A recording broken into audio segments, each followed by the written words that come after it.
Hello and welcome as Zenith Players presents our 12th week of live Shakespeare readings with our reading this evening of Julius Caesar. There's been a lot happening in the world the last few weeks, and we would especially like to send a shout out to those protesting and especially the Black Lives Matter movement. Currently, we also would like to send our support to the Stop Black Deaths in Custody in Australia protests that are happening as well. We are an American-based theater group. We are in New Jersey, and we very much see what is happening, and our hearts go out to everyone that is suffering at the current moment. We support you, and we agree and unequivocally state that Black Lives Matter, and we very much want to send our support.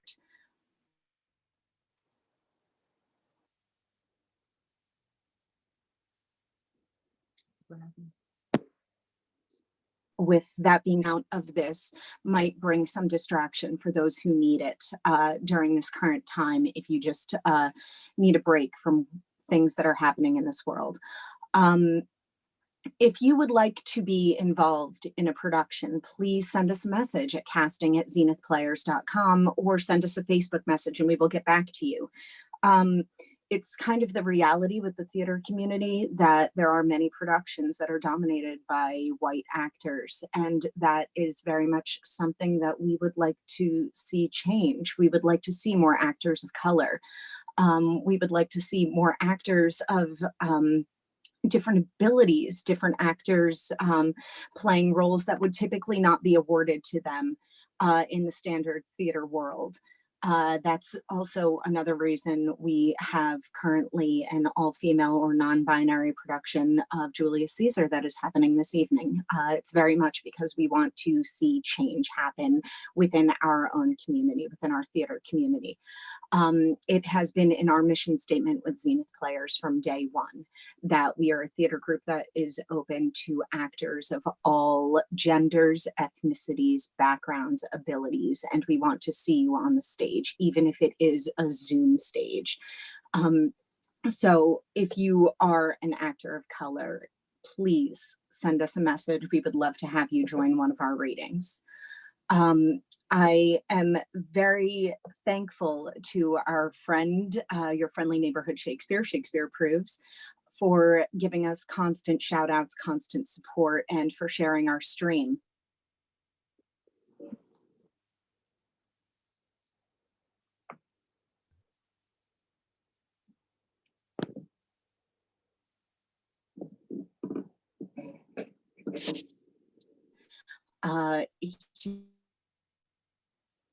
Are continuing to keep us healthy and active at this time, medical workers and so on, during the current health crisis, which has not yet disappeared.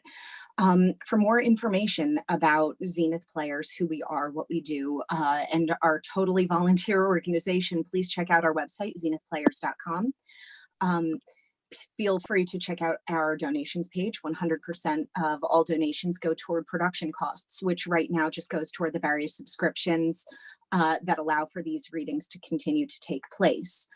Again, if you would like to read with us, send us an email at casting@zenithplayers.com, and please join us on Monday evening at 7 o'clock for our final chapters of The Hound of the Baskervilles. And if you are interested in listening to any of the previous readings of that, all of the links are on our Zenith Players page. Again, thank you, and please enjoy Julius Caesar. The Tragedy of Julius Caesar by William Shakespeare. The cast of players: Emily Durango as Marcus Brutus, Shakira Searle as Caius Cassius, Claire Bochenek as Mark Antony, Christina Koya as Casca and Octavius, Marie Nicole as Portia, Maisha Elenai as Calpurnia, Emily Brennan as Marullus and Cinna the poet, Gwen Wark as Cicero, first plebeian, Lepidus, and messenger. Mira Singer as Claudius, second plebeian, cobbler, and young Cato. Natalia K. Kozlovsky as third plebeian, third soldier, voluminous, Flavius. Casey Lee Saligian as Pindarius, fourth plebeian, Popilius. Caitlin Jurowitz as Messala and Soothsayer. Julie Golskat as Lucius and Clitus. Marisol Kozlovsky as Carpenter, Decius Brutus, and second soldier. Juliana Frasca as servant, Ligarius, Dardanius. Marissa Schlittman as Trebonius and Tintinius. Melissa Baker as Lucilius, Artemidorus, Strato. Eleanor Bennett as Cinna and first soldier. Alexandra D. Kozlovsky as Metellus Cimber and Varro. And Elena Marie Abdu as Gaius Julius Caesar. Act 1, Scene 1. Enter Flavius, Marulus, and certain commoners, including a carpenter and a cobbler, over the stage. Hence! Home, you idle creatures, get you home! Is this a holiday? What, know you not, being mechanical, you ought not walk upon a labouring day without the sign of your profession? Speak, what trade art thou? Why, sir, a carpenter. Where is thy leather apron and thy rule? What dost thou with thy best apparel on? You, sir, what trade are you? Truly, sir, in respect of a fine workman, I am but, as you would say, a cobbler. But what trade art thou? Answer me directly. A trade, sir, that I hope I may use with a safe conscience, which is indeed, sir, a mender of bad souls. What trade, thou knave? Thou naughty knave, what trade? Nay, I beseech you, sir, be not out with me. Yet if you be out, sir, I can mend you. What mean'st thou by that? Mend me, thou saucy fellow. Why, sir, cobble you? Thou art a cobbler, art thou? Truly, sir, all that I live by is with the all. I meddle with no tradesmen's matters, nor women's matters, but withal I am indeed, sir, a surgeon to old shoes. When they are in great danger, I recover them. As proper men as ever trod upon neat leather have gone upon my handiwork. But wherefore art not in thy shop today? Why dost thou lead these men about the streets? Truly, sir, to wear out their shoes, to get myself into more work. But indeed, sir, we make holiday to see Caesar and to rejoice in his triumph. Wherefore rejoice? What conquest brings he home? What tributaries follow him to Rome to grace in captive bonds his chariot wheels? You blocks, you stones, you worse than senseless things. Oh, you hard hearts, you cruel men of Rome. Knew not Pompey? Many a time and oft have you climbed up to the walls and battlements, to towers and windows, yea, to chimney tops. Your infants in your arms, and there have sat the livelong day with patient expectation to see great Pompey pass the streets of Rome. And when you saw his chariot but appear, have you not made a universal shout that timber trembled underneath her banks to hear the replication of your sounds made in her concave shores? And do you now put on your best attire? And do you now cull out a holiday? And do you now strew flowers in his way that comes in triumph over Pompey's blood? Be gone! Run to your homes, fall upon your knees, pray to the gods to intermit the plague that needs must light on this ingratitude. Go, go, good countrymen. For this fault assemble all the poor men of your sort. Draw them to the Tiber banks, and weep your tears into the channel till the lowest stream do kiss the most exalted shores of all. All the commoners exit. See where their basest metal be not moved. They vanish tongue-tied in their guiltiness. Go you down that way towards the Capitol. This way will I. Disrobe the images, if you do find them decked with ceremonies. May we do so? You knew the feast of Lupercal. It is no matter. Let no images be hung with Caesar's trophies. all about and drive away the vulgar from the streets. So do you too, where you perceive them thick. These growing feathers plucked from Caesar's wing will make him fly an ordinary pitch. Who else would soar above the view of men and keep us all in servile fearfulness? They exit. Act 1, Scene 2. Enter Caesar, Antony for the course, Calpurnia, Portia, Decius, Cicero, Brutus, Cassius, Casca, a soothsayer. After them, Marillus and Flavius and commoners.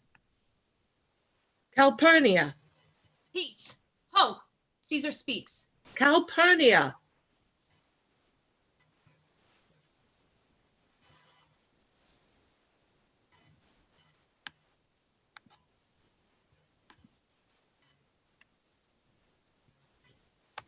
Pardon me, my lord. Hey, my lord. Stand you directly in Antonius' way when he doth run his course. Antonius. Caesar, my lord. Forget not in your speed, Antonius, to touch Calpurnia.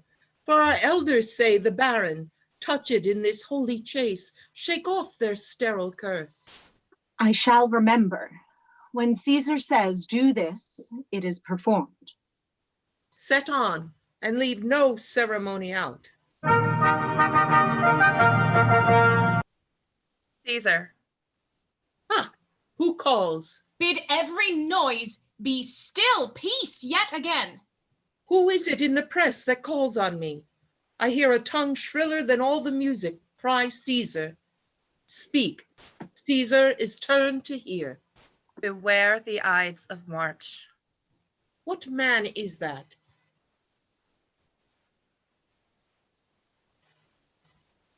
A soothsayer bids you beware the Ides of March. Set him before me. Let me see his face. Hello, come from the throng. Look upon Caesar. What sayest thou to me now? Speak once again. Beware the Ides of March. He is a dreamer. Let us leave him. Pass.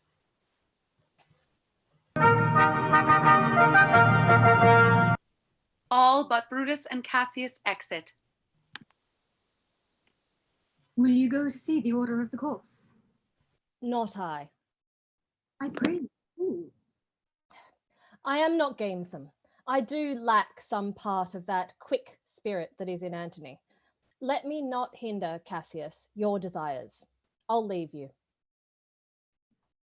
Brutus, I do observe you now of late.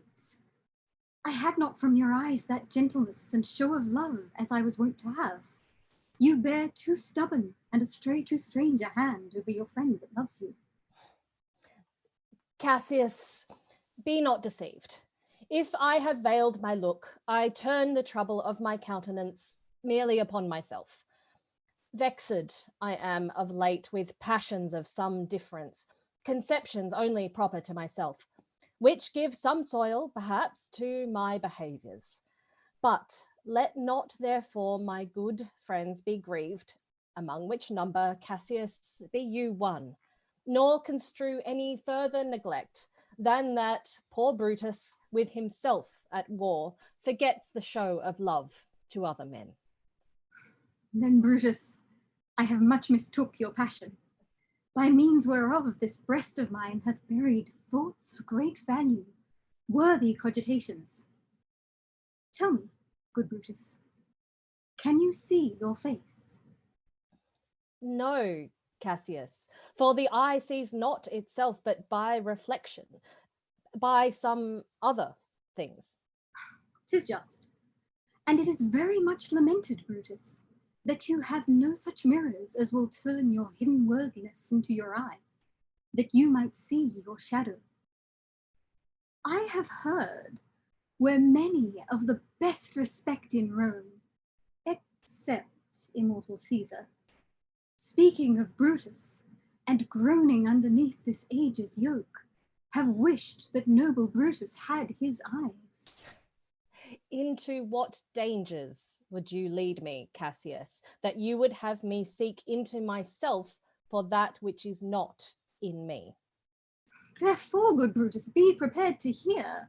And since you know you cannot see yourself so well as by reflection, I, your glass, will modestly discover to yourself that of yourself which you yet know not of. And be not jealous on me, gentle Brutus. Were I a common laughter, or did use to stale with ordinary oaths my love to every new protester, if you know that I do fawn on men and hug them hard, and after scandal them, or if you know that I profess myself in banqueting to all the rout, then hold me dangerous. Hey, Caesar! What means this shouting? I do fear the people choose Caesar as their king. Aye, do you fear it? Then must I think you would not have it so?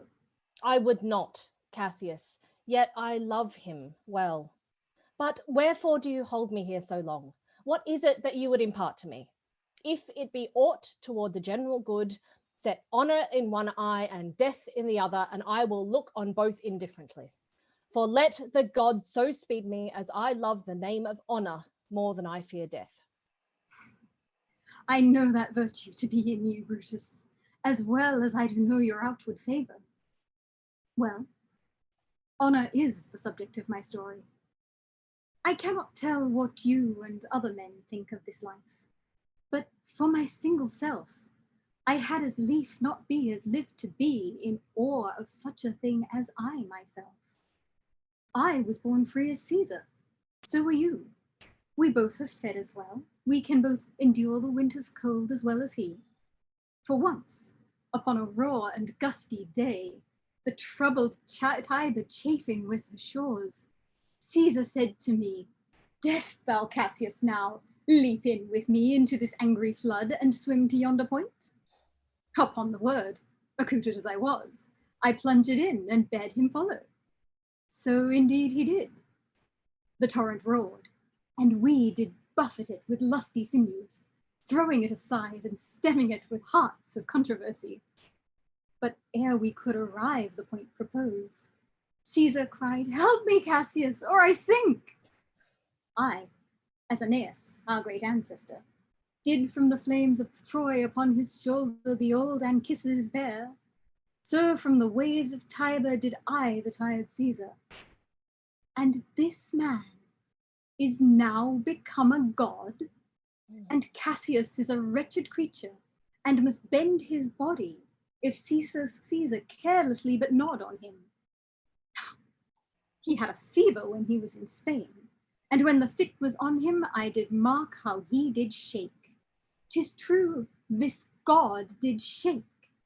His coward lips did from their colour fly, and that same eye whose bend doth o'er the world did lose its lustre.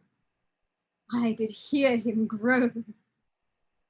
Aye, and that tongue of his that bade the Romans mark him and write his speeches in their books. Alas, it cried, give me some drink, Titinius, as a sick girl. Ye gods, it doth amaze me a man of such a feeble temper should so get the start of the majestic world, and bear the palm alone. Hail Caesar! Another general shout. I do believe that these applauses are for some new honours that are heaped on Caesar. Why, man, he doth bestride the narrow world like a colossus, and we petty men walk under his huge legs and peep about to find ourselves dishonourable graves. Men at some time are masters of their fates. The fault, dear Brutus, is not in our stars, but in ourselves, that we are underlings. Brutus, Caesar, what should be in that Caesar? Why should that name be sounded more than yours? Write them together. Yours is as fair a name. Sound them. It doth become the mouth as well. Weigh them, it is as heavy. Conjure with them, Brutus will start a spirit as soon as Caesar. Now, in the names of all the gods at once, upon what meat doth this our Caesar feed, that he has grown so great? Age, thou art shamed. Rome, thou hast lost the breed of noble bloods. when went there by an age since the great flood, but was famed with more than with one man. When could they say till now that talked of Rome, that her wide walks encompassed but one man? Now it is Rome indeed, and room enough, when there is in it but only one man. Oh, you and I have heard our fathers say there was a Brutus once that would have brooked the eternal devil to keep his state in Rome as easily as a king. That you do love me, I am nothing jealous. What you would work me to, I have some aim.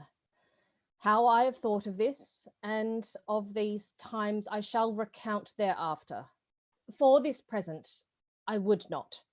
So with love, I might entreat you be any further moved. What you have said, I will consider. What you have to say, I will with patience hear, and find a time both meet to hear and answer such high things. Till then, my noble friend, chew upon this. Brutus had rather be a villager than to repute himself a son of Rome under these hard conditions as this time is like to lay upon us. I am glad that my weak words have struck but this much sure fire from Brutus. Enter Caesar and his train. The games are done, and Caesar is returning. As they pass by, pluck Casca by the sleeve, and he will, after his sour fashion, tell you what hath proceeded worthy note today. I will do so. But look you, Cassius, the angry spot doth glow on Caesar's brow, and all the rest look like a chidden train. Calpurnia's cheek is pale, and Cicero looks with such ferret and such fiery eyes as we have seen him in the Capitol, being crossed in conference with some senators. Casca will tell us what the matter is. Antonius, Caesar, let me have men about me that are fat, sleek-headed men, and such as sleep o' nights. Yon Cassius has a lean and hungry look. He thinks too much. Such men are dangerous. fear him not, Caesar. He's not dangerous. He is a noble Roman and well given. Would he were fatter, but I fear him not. Yet if my name were liable to fear, I do not know the man I should avoid so soon as that spare Cassius. He reads much. He is a great observer. He looks quite through the deeds of men. He loves no plays, as thou dost, Antony. He hears no music. Seldom he smiles, and smiles in such a sort as if he mocked himself and scorned his spirit that could be moved to smile at anything. Such men as he be never at heart's ease, whiles they behold a greater than themselves, and therefore are they very dangerous. I rather tell thee what is to be feared than what I fear, for always I am Caesar. Come on my right hand, for this ear is deaf, and tell me truly what thou thinkst of him.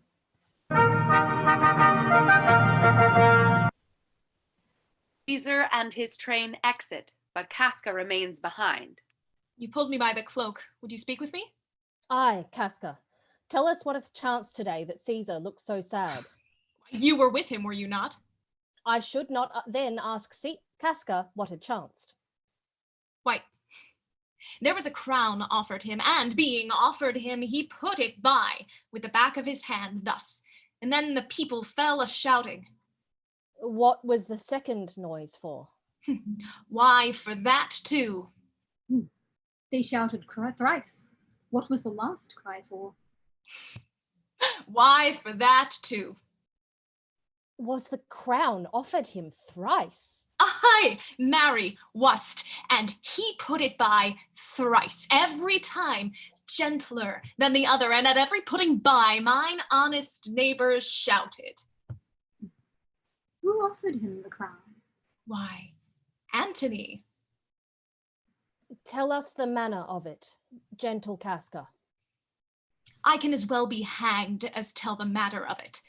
It was mere foolery. I did not mark it. I saw Mark Antony offer him a crown, yet 'twas not a crown, neither 'twas one of those coronets, and as I told you, he put it by once, but for all that, to my thinking, he would fain have had it.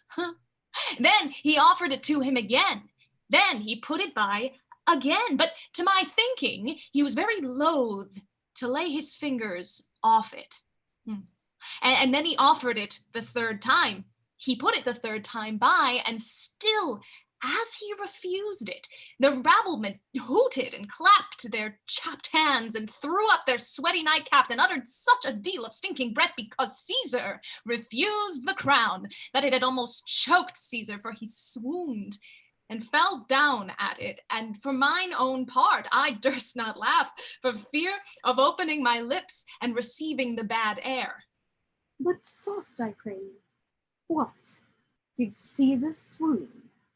He fell down in the marketplace and foamed at mouth and was speechless. 'Tis very like he hath the falling sickness. No, Caesar. But you and I, and honest Casca, we have the falling sickness.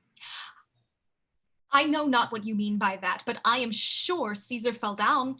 If the tag-rag people did not clap him and hiss him according as he pleased and displeased them, as they used to do the players in the theater, I am no true man. What said he when he came unto himself? Marry, before he fell down, when he perceived the common herd was glad he refused the crown, he plucked me ope his doublet and offered them his throat to cut. And I had been a man of any occupation. If I would not have taken him at word, I might go to hell among the rogues. And so he fell. When he came to himself again, he said, if he had done or said anything amiss, he desired their worships to think it was his infirmary. 3 or 4 wenches where I stood cried, oh, alas, good soul, and forgave him with all their hearts. But there's no heed to be taken of them. If Caesar had stabbed their mothers, they would have done no less. And after that, he came thus sad away? Aye. Did Cicero say anything? Aye, he spoke Greek. To what effect? Nay, and I can tell you that I ne'er look at you in the face again. But those that understood him smiled at one another and shook their heads. But for mine own part, it was Greek to me. I could tell you more news too. Marcellus and Flavius, for pulling scarves off Caesar's images, are put to silence. Fare you well. There is more foolery yet if I could remember it. Will you sup with me tonight, Casca? No, I'm promised forth. Will you dine with me tomorrow? If I be alive, and your mind hold, and your dinner worth the eating. Good. I will expect you. Do so. Farewell both. He exits. What a blunt fellow is this grown to be. He was quick metal when he was at school. So he is now in execution of any bold or noble enterprise. However, he puts on this tardy form. This rudeness is a sauce to his good wit, which gives men's stomach to digest his words with better appetite. And so it is. For this time I will leave you. Tomorrow, if you please to speak with me, I will come home to you, or if you will, come home to me, and I will wait for you. I will do so. Till then, think of the world. Brutus exits. Well, Brutus, thou art noble. Yet I see thy honourable metal may be wrought from that it is disposed. Therefore it is meet that noble minds keep ever with their likes. For who so firm that cannot be seduced? Caesar doth bear me hard, but he loves Brutus. If I were Brutus now, and he were Cassius, he should not humour me.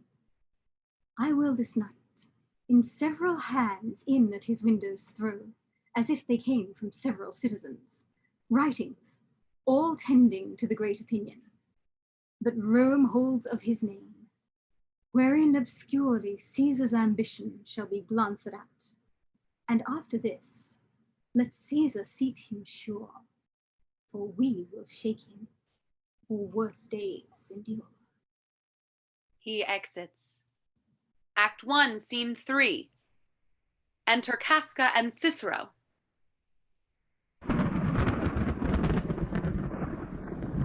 Good even, Casca. Brought you Caesar home. Why are you breathless, and why stare you so? Are you not moved when all the sway of earth shakes like a thing unfirm, O Cicero? I have seen tempests when the scolding winds have rived the knotty oaks, and I have seen the ambitious ocean swell and rage and foam to be exalted with the threatening clouds, but never till tonight, never till now, did I go through a tempest dropping fire. Either there is a civil strife in heaven, or else the world, too saucy with the gods, incenses them to send destruction. Why, saw you anything more wonderful? A common slave, you know him well by sight, held up his left hand, which did flame and burn like 20 torches joined, and yet his hand, not sensible of fire, remained unscorched. Besides, I had not since put up my sword. Against the Capitol I met a lion who glazed upon me and went surely by without annoying me. And there were drawn upon a heap 100 ghastly women transformed with their fear, who swore they saw men all in fire walk up and down the streets. And yesterday the bird of night did sit even at noonday upon the marketplace, hooting and shrieking. When these prodigies did so conjointly meet, let men not say, oh, these are their reasons, they are natural, for I believe they are portentous things unto the climate that they point upon. Indeed, it is a strange disposed time. But men may construe things after their fashion, clean from the purpose of the things themselves. Come Caesar to the Capitol tomorrow. He doth, for he did bid Antonius send word to you that he would be there tomorrow. Good night then, Casca. This disturbed sky is not to walk in. Farewell, Cicero. Cicero exits. Enter Cassius. Who's there? A Roman. Casca, by your voice. Your ear is good. Cassius, what night is this? A very pleasing night to honest men. Who ever knew the heavens menace so? Those that have known the earth so full of faults. For my part, I have walked about the streets, submitting me unto the perilous night, and thus unbraced, Casca, as you see, have bared my bosom to the thunderstone.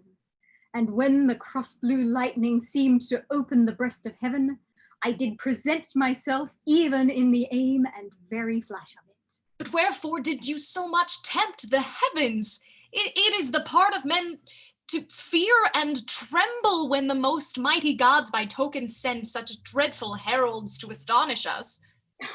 You are dull, Casca, and those sparks of life that should be in a room and you do want, or else you use not. You look pale, and gaze, and put on fear, and cast yourself in wonder to see the strange impatience of the heavens.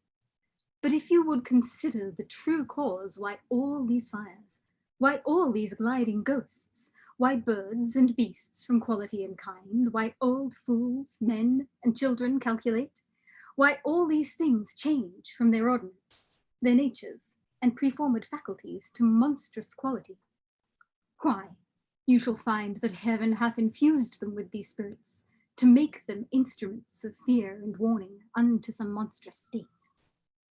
Now could I, Casca, name to thee a man most like this dreadful night, that thunders, lightens, opens graves, and roars as doth the lion in the Capitol. A man no mightier than thyself or me, in personal action, yet prodigious grown, and fearful as these strange eruptions are. 'Tis Caesar that you mean, is it not, Cassius? Let it be who it is, for Romans now have thews and limbs like to their ancestors. But, woe the while, our fathers' minds are dead, and we are governed with our mothers' spirits. Our yoke and sufferance show us womanish. Indeed, they say the senators tomorrow mean to establish Caesar as a king, and he shall wear his crown by sea and land in every place save here in Italy. I know where I will wear this dagger then.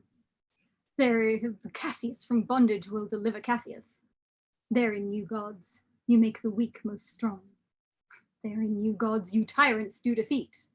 nor stony tower, nor walls of beaten brass, nor airless dungeon, nor strong links of iron can be retentive to the strength of spirit.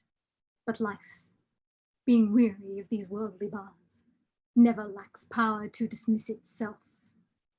If I know this, know all the world besides, that part of tyranny that I do bear, I can shake off at pleasure. So can I. So every bondman in his own hand bears the power to cancel his captivity.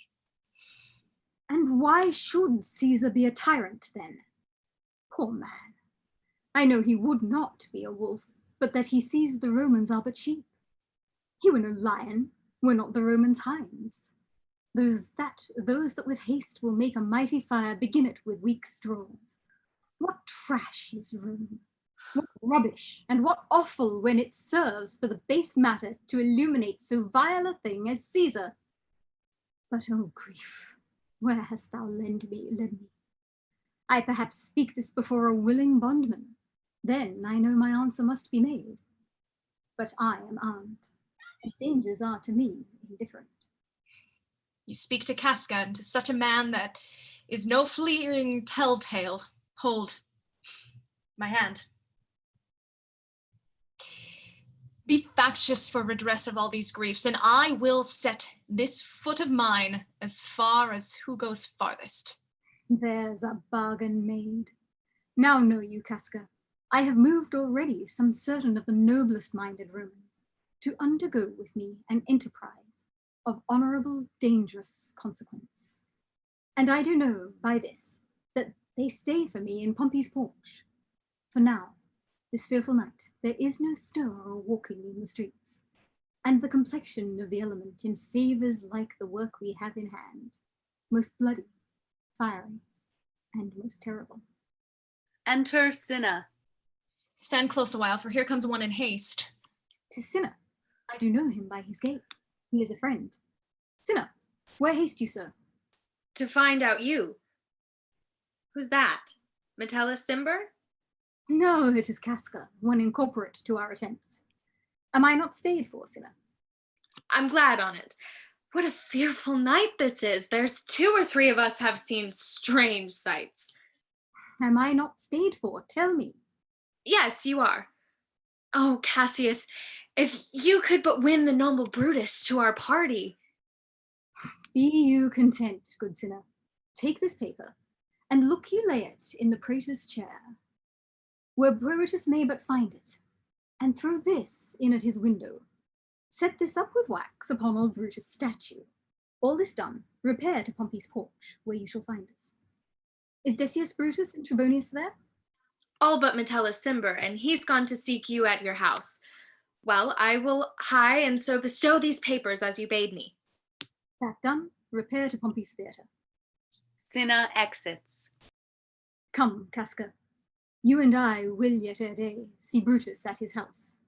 3 parts of him is ours already, and the man entire upon the next encounter yields him ours. Oh, he sits high in all the people's hearts, and that which would appear offense in us, his countenance, like richest alchemy, will change to virtue and to worthiness.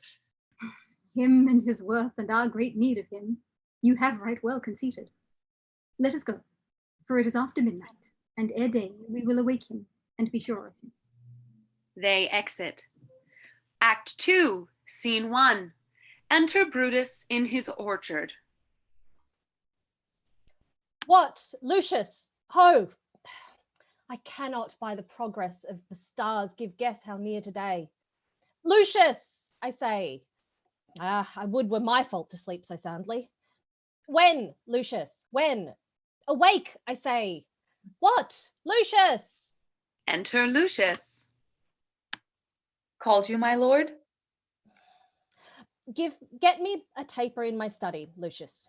When it is lighted, come and call me here. I will, my lord.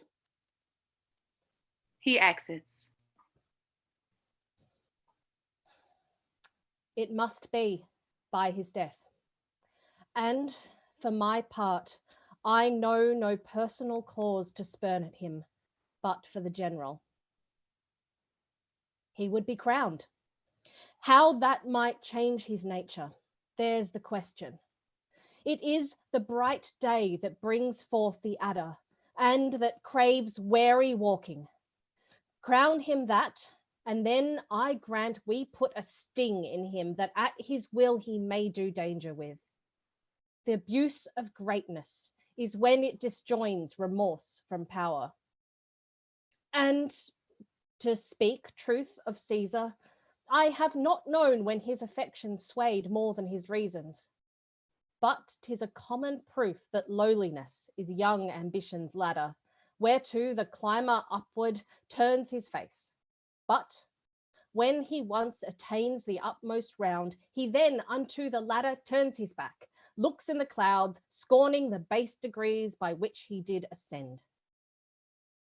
So Caesar may. Then, lest he may, prevent. And since the quarrel will bear no colour for the thing he is, fashion it thus, that what he is, augmented, would run to these and these extremities, and therefore think him as a serpent's egg, which, hatched, would as his kind grow mischievous, and kill him in the shell. Enter Lucius. The tabor burneth in your closet, sir. Searching the window for a flint, I found this paper, thus sealed up, and I am sure it did not lie there when I went to bed. Gives him the letter. Get you to bed again. It is not day. Is not tomorrow, boy, the Ides of March? I know not, sir. Look in the calendar and bring me word. I will, sir. He exits. The exhalations whizzing in the air give so much light that I may read by them. Brutus opens the letter and reads. Brutus, thou sleepest. Awake and see thyself. Shall Rome, etc., speak, strike, redress? Brutus, thou sleepest. Awake. Such instigations have been often dropped where I have took them up. Shall Rome, etc. Thus must I piece it out. Shall Rome stand under one man's oar? What? Rome. My ancestors did from the streets of Rome the Tarquin drive when he was called the king. Speak, strike, redress. Am I entreated to speak and strike? O Rome, I make thee promise, if the redress will follow, thou receivest thy full petition at the hand of Brutus. Enter Lucius. Sir, March is wasted 15 days. 'Tis good. Go to the gate. Somebody knocks. Lucius exits. Since Cassius first did wet me against Caesar, I have not slept. Between the acting of a dreadful thing and the first motion, all the interim is like a phantasma or a hideous dream. The genius and the mortal instruments are then in council, and the state of men, like to a little kingdom, suffers them the nature of an insurrection. Enter Lucius. Sir, 'tis your brother Cassius at the door, who doth desire to see you. Is he alone? No, sir, there are more with him. Do you know them? No, sir, their hats are plucked about their ears, and half their faces buried in their cloaks. That by no means I may discover them by any mark of a favor. Let him enter. Lucius exits. They are the faction. Oh, conspiracy. Shamest thou to show thy dangerous brow by night when evils are most free? Oh, then, by day, where wilt thou find a cavern dark enough to mask thy monstrous visage? Seek none, conspiracy. Hide it in smiles and affability. For if thou path thy native semblance on, not Erebus itself were dim enough to hide thee from prevention. Enter the conspirators, Cassius, Casca, Decius, Cinna, Metellus, and Trebonius. I think we are too bold upon your rest. Good morrow, Brutus. What will you? I have been up this hour, awake all night. Know I these men that come along with you? Yes, every man of them. And no man here but honours you. And every one doth wish you had but that opinion of yourself, which every noble Roman bears of you. This is Trebonius. He is welcome hither. This Decius Brutus. He is welcome too. This Casca, this Cinna, and this Metellus Cimber. They are all welcome. What watchful cares do interpose themselves betwixt your eyes and night? Shall I entreat a word?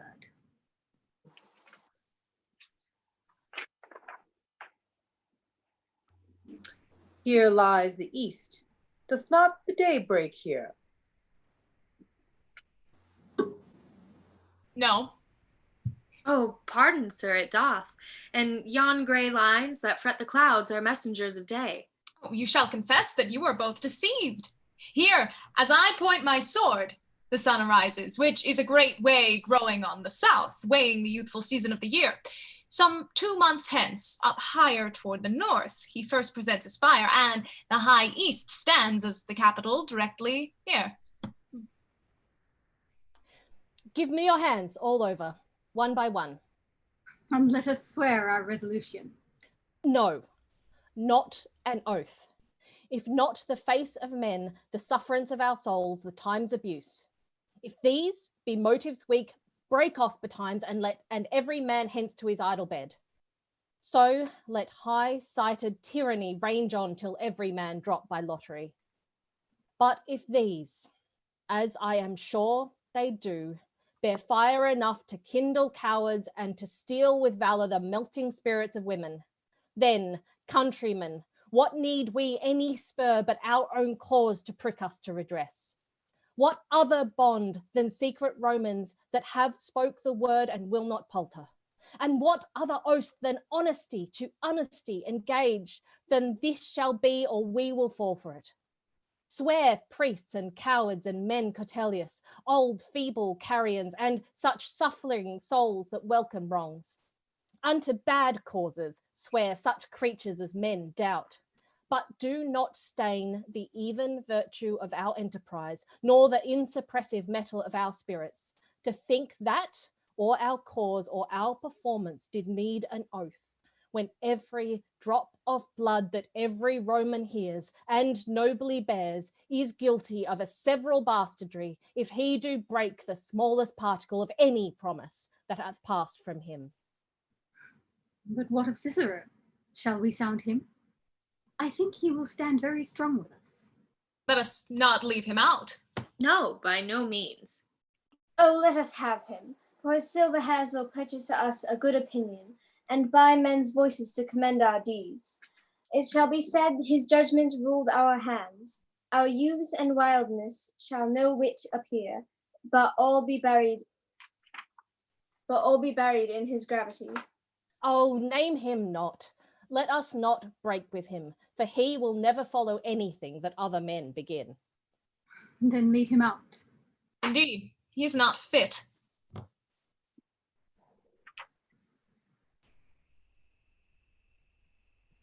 And for Mark Antony, think not of him, for he can do more than Caesar's arm when Caesar's head is off.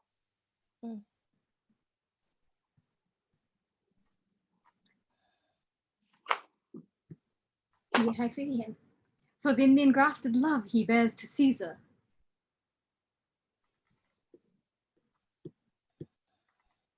Shall no man else be touched but only Caesar?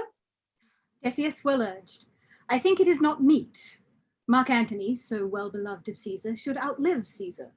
We shall find of him a shrewd contriver, and you know his means, if he improve them, may well stretch so far as to annoy us all, which to prevent, let Antony and Caesar fall together.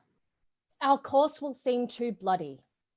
Caius Cassius, to cut the head off and then hack the limbs, like wrath in death and envy afterwards. For Antony is but a limb of Caesar. Let's be sacrificers, not butchers, Caius. We all stand against the spirit of Caesar, and in the spirit of men there is no blood. Oh, that we could then come by Caesar's spirit and not dismember Caesar. But alas, Caesar must bleed for it. And gentle friends, let's kill him boldly, but not wrathfully. Let's carve him as a dish fit for the gods, not hew him as a carcass fit for hounds. And let our hearts, as subtle masters do, stir up their servants to an act of rage and after seem to chide them. This shall make our purpose necessary and not envious, which so appearing to the common eyes, we shall be called purgers, not murderers. And for Mark Antony, think not of him, for he can do no more than Caesar's arm when Caesar's head is off. Yet I fear him, for in the engrafted love he bears to Caesar. Alas, good Cassius, do not think of him. If he loves Caesar, all that he can do is to himself. Take thought and die for Caesar. And that were much he should, for he is given to sports, to wildness, and much company. There is no fear in him. Let him not die, for he will live and laugh at this hereafter.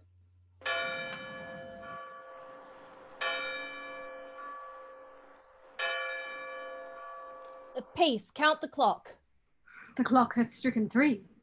It's time to part. But 'tis doubtful yet whether Caesar will come forth today or no, for he is superstitious grown of late, quite from the main opinion he held once of fantasy, dreams, and ceremonies. It may be these apparent prodigies, the unaccustomed terror of this night, and the persuasion of his augurers may hold him from the capital today. Never fear that. If he be so resolved, I can oversway him, for he loves to hear that unicorns may be trade with the trees, and bears with glasses, elephants with holes, lions with toils, and men with flatterers. But when I tell him he hates flatterers, he says he does, being them most flattered. Let me work, for I can give his humor the true bent, and I will bring him to the capital. Nay, all of us will be there to fetch him. By the 8th hour. Is that the uttermost? Be that the uttermost, and fail not then. Caius Ligarius doth bear Caesar hard, who rated him for speaking well of Pompey. I wonder none of you have thought of him. Now, good Metellus, go along by him. He loves me well, and I have given him reasons. Send him but hither, and I'll fashion him. The morning comes upon us.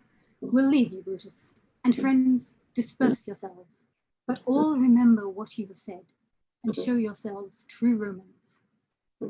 Good gentlemen, look fresh and merrily. Let not our looks put on our purposes, but bear it as Roman actors do, with untired spirits and formal constancy. And so, good morrow to you every one. All but Brutus exit. Boy, Lucius, fast asleep. It is no matter. Enjoy the honey-heavy dew of slumber.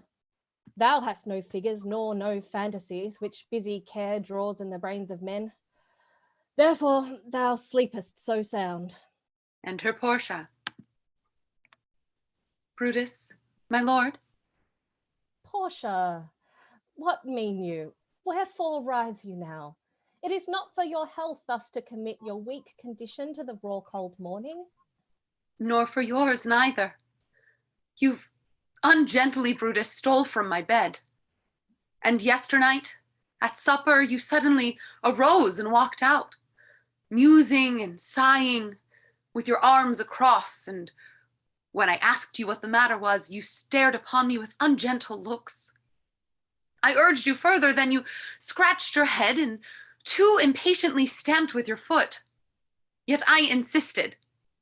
Yet you answered not, but with angry wafture of your hand gave me sign to leave you. So I did, fearing to strengthen the impatience which seemed too much enkindled, and withal hoping it was but an effect of humor, which sometime hath his hour with every man. It will not let you eat, nor talk, nor sleep. And could it work so much upon your shape as it hath much prevailed on your condition, I should not know you, Brutus. Dear my lord, make me acquainted with your cause of grief. I am not well in health, and that is all. Brutus is wise, and were he not in health, he would embrace the means to come by it. Why, so do I. Good Portia, go to bed. Is Brutus sick? And is it physical to walk unbraced and suck up the humors of the dank morning?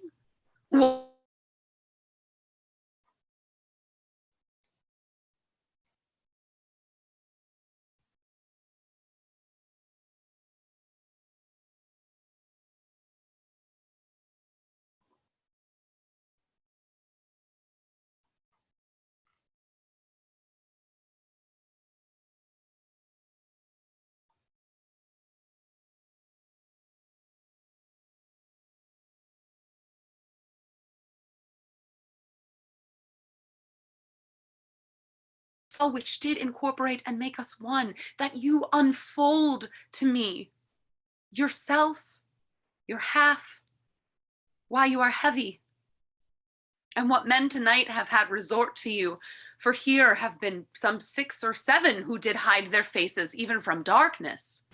Kneel not, gentle Portia. I should not need if you were gentle, Brutus. Within the bond of marriage, tell me, Brutus, is it accepted I should know no secrets that appertain to you? Am I yourself, but as it were in sort or limitation, to keep with you at meals, comfort your bed, and talk to you sometimes? Dwell I but in the suburbs of your good pleasure? If it be no more, Portia is Brutus's harlot, not his wife. You are my true and honourable wife, as dear to me as are the ruddy drops that visit my sad heart. If this were true, then should I know this secret. I grant I am a woman, but withal a woman that Lord Brutus took to wife. I grant I am a woman, but withal a woman well reputed, Cato's daughter. Think you I am no stronger than my sex, being so fathered and so husbanded? Tell me your counsels, I will not disclose them. I have made strong proof of my constancy, giving myself a voluntary wound here in my thigh. Can I bear that with patience, and not my husband's secrets? Oh, you gods, render me worthy of this noble wife. Hark, hark, one knocks.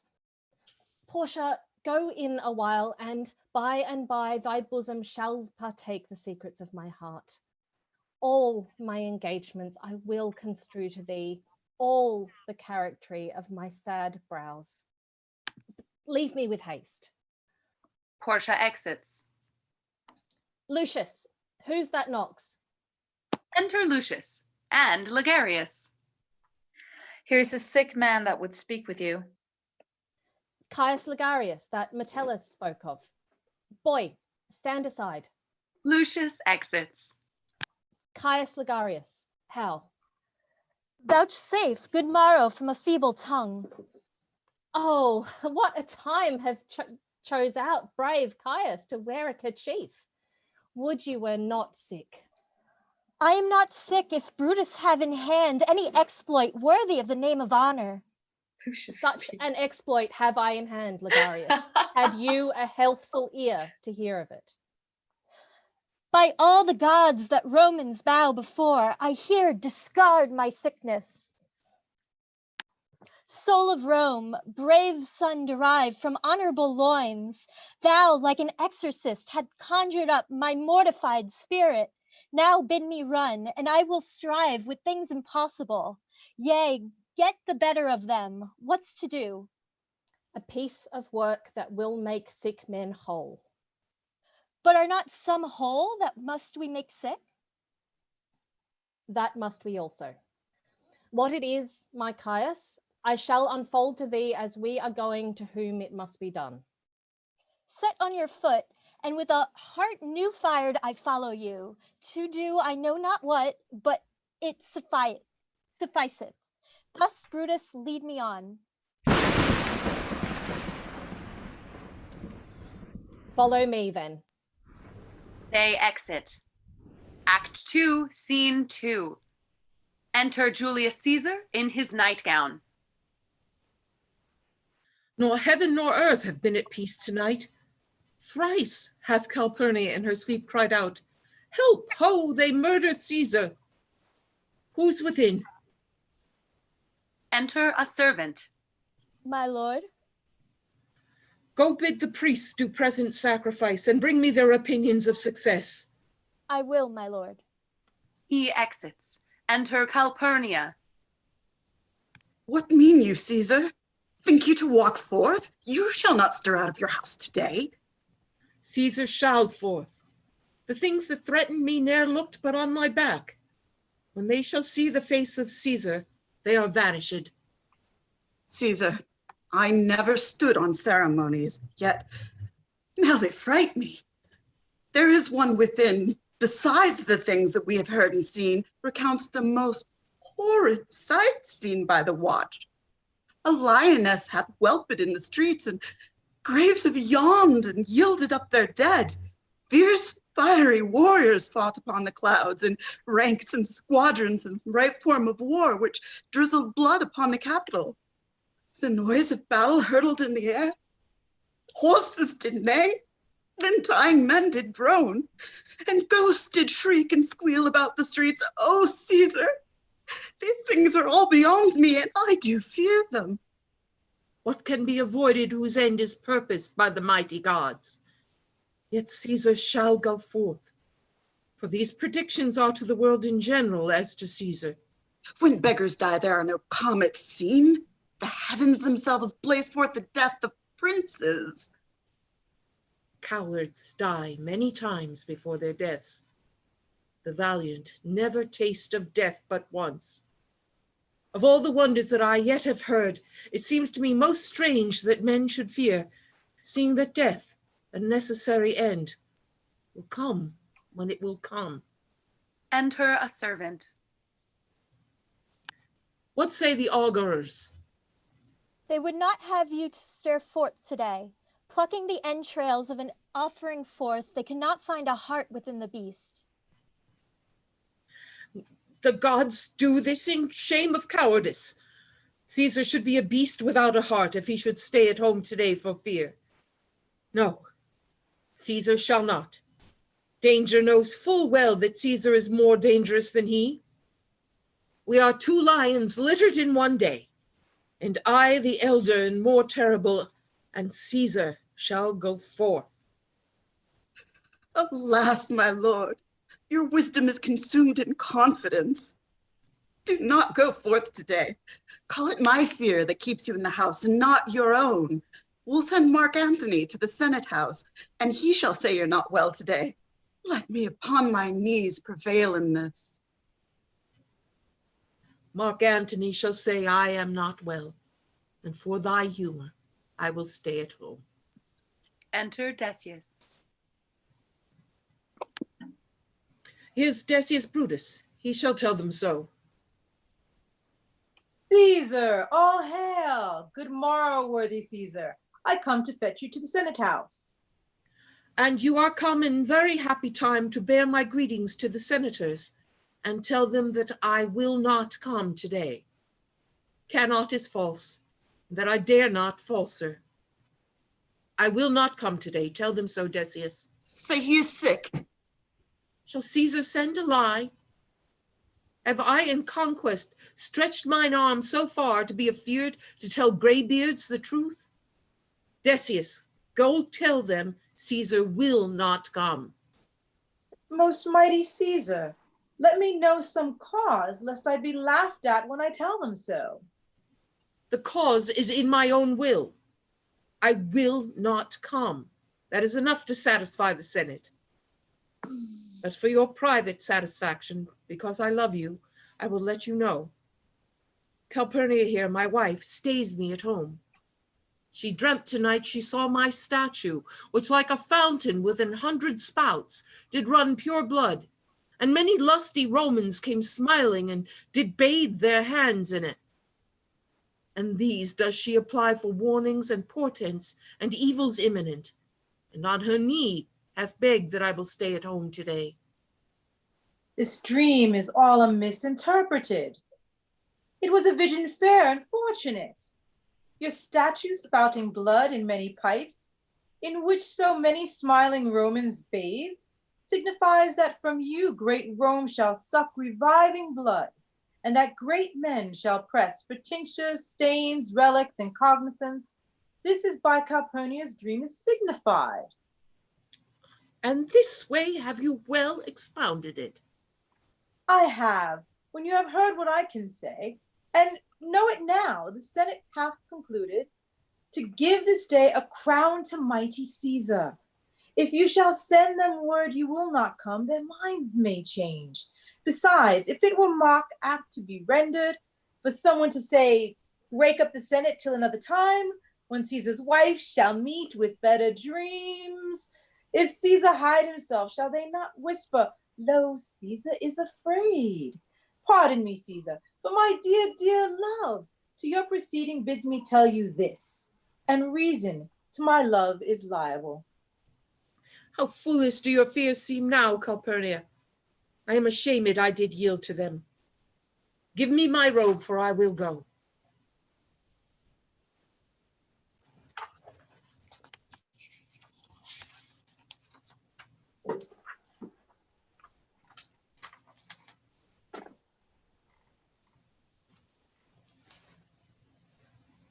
Oh, and look where Publius has come to fetch me.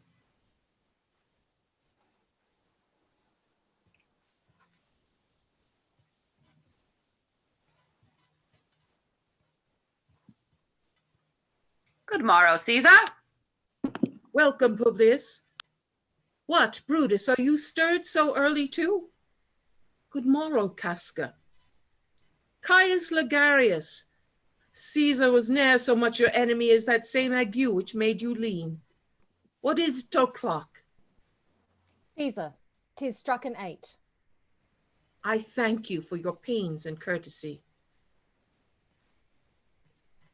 See, Antony that revels long o' nights is notwithstanding up. Good morrow, Antony.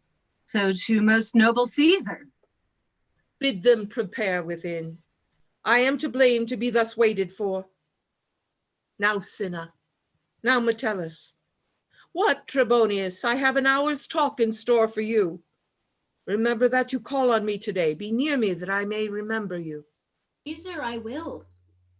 And so near will I be that your best friends shall wish I had been further. Good friends, go in and taste some wine with me, and we, like friends, will straightway go together. That every like is not the same. Oh, Caesar, the heart of Brutus earns to think upon. They exit. Act 2, Scene 3. Enter Artemidorus, reading a paper. Caesar, beware of Brutus.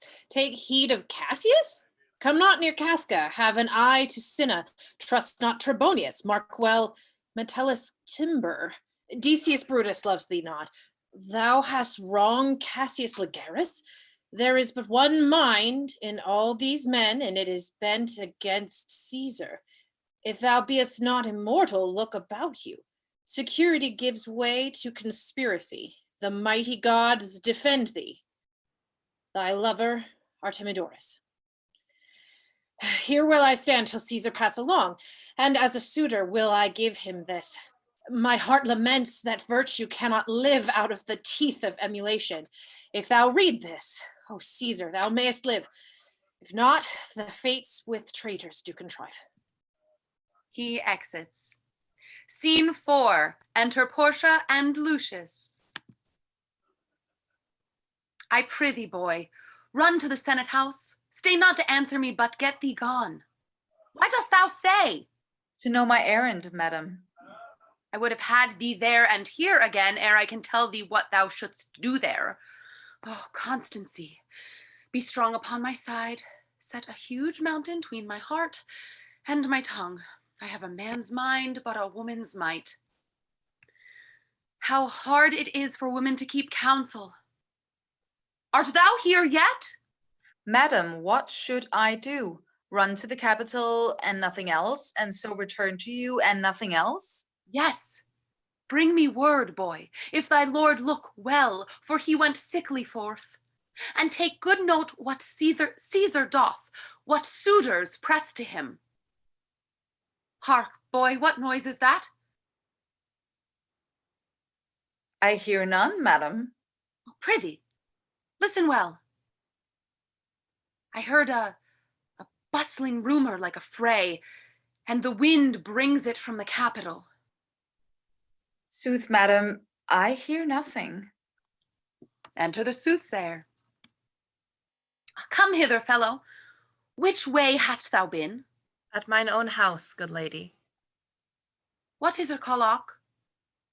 About the 9th hour, lady. Is Caesar yet gone to the capital? Madam, not yet. I go to take my stand to see him pass on to the capital. Thou hast some suit to Caesar, hast thou not? That I have, lady. If it will please Caesar to be so good to Caesar as to hear me, I shall beseech him to befriend himself. Why, knowst thou any harms intended towards him? None that I know will be, much that I fear may chance. Good morrow to you. Here the street is narrow. The throng that follows Caesar at the heels of senators, of praetors, common suitors will crowd a feeble man almost to death. I'll get me to a place more void, and there speak to great Caesar as he comes along. I must go in. Oh, me. How weak a thing the heart of a woman is. Oh, Brutus, the heavens speed thee in thine enterprise. Sure the boy heard me. Brutus hath a suit that Caesar will not grant. Oh, I grow faint. Run, Lucius, and command.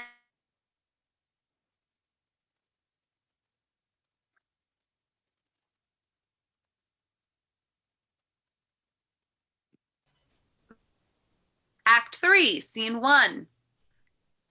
Enter Caesar and Brutus, Cassius, Casca, Decius, Metellus, Trebonius, Cinna, Publius, Popilius, Artemidorus, the soothsayer, and other senators and petitioners. The Ides of March are come. Aye, Caesar, but not gone. Hail, Caesar. Read this schedule. Trebonius doth desire that you too, O Arid, at your best leisure, this his humble suit. Oh, Caesar, read mine first, for mine's a suit that touches Caesar nearer. Read it, great Caesar. What touches us ourself shall be last served. Delay not, Caesar. Read it instantly. What, is the fellow mad? Sirrah, give place. What? Urge you your petitions in the street? Come to the capital.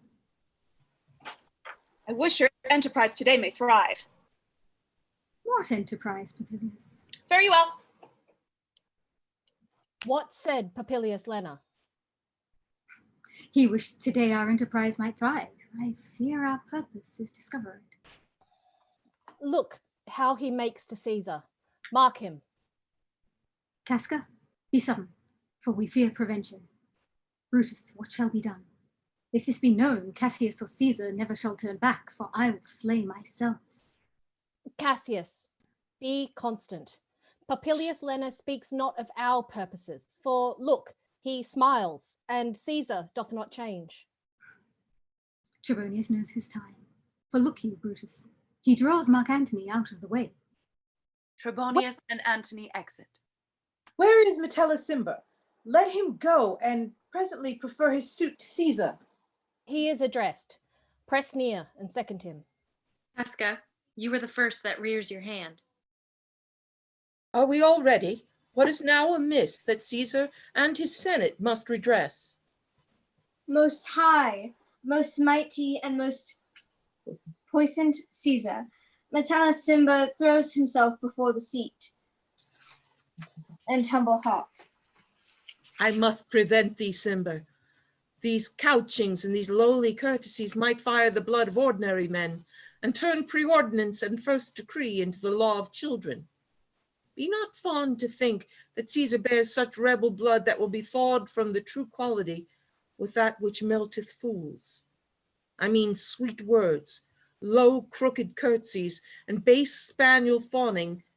Thy brother by decree is banished. If thou dost bend and pray and fawn for him, I spurn thee like a cur out of my way. No, Caesar doth not wrong, nor without cause will he be satisfied. Is there no voice more worthy than my own to sound more sweetly in great Caesar's ear for the repealing of my banished brother? I kiss thy hand, but not in flattery, Caesar, desiring that Publius Cimber may have an immediate freedom of repeal. What, Brutus? Pardon, Caesar. Caesar, pardon. As low as to thy foot doth Cassius fall, to beg enfranchisement for Publius Cimber. I could be well moved if I were as you. If I could pray to move, prayers would move me. But I am as constant as the northern star, of whose true fixed and resting quality there is no fellow in the firmament. The skies are painted with unnumbered sparks. They are all fire, and every one doth shine. But there's but one in all doth hold his place. So in the world. 'Tis furnished well with men, and men are flesh and blood and apprehensive. Yet in the number, I do know but one that unassailable holds on his rank, unshaked of emotion, and that I am he.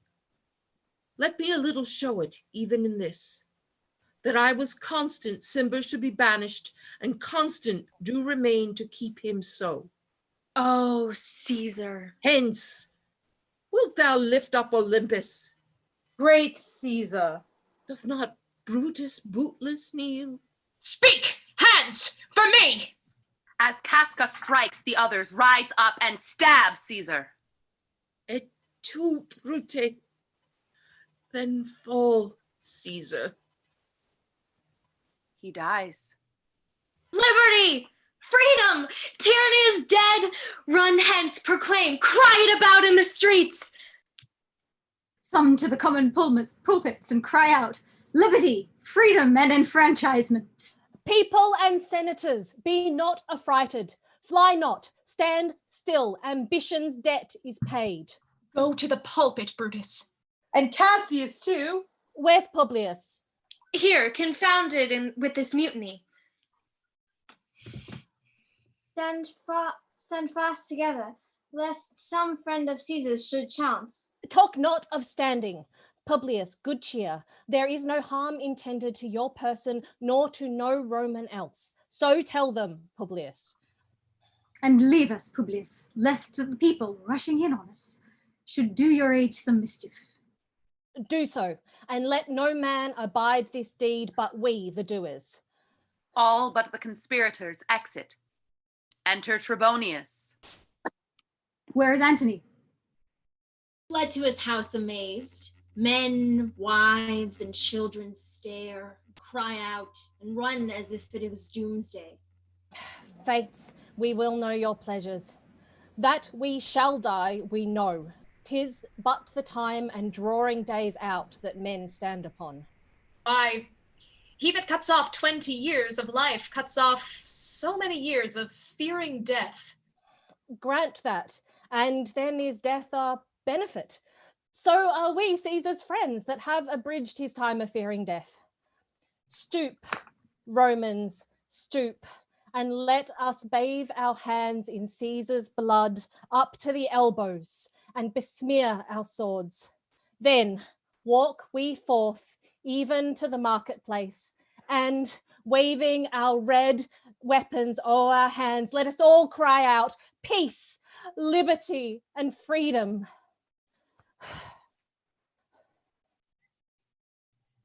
Stoop then, and wash. They smear their hands and swords with Caesar's blood.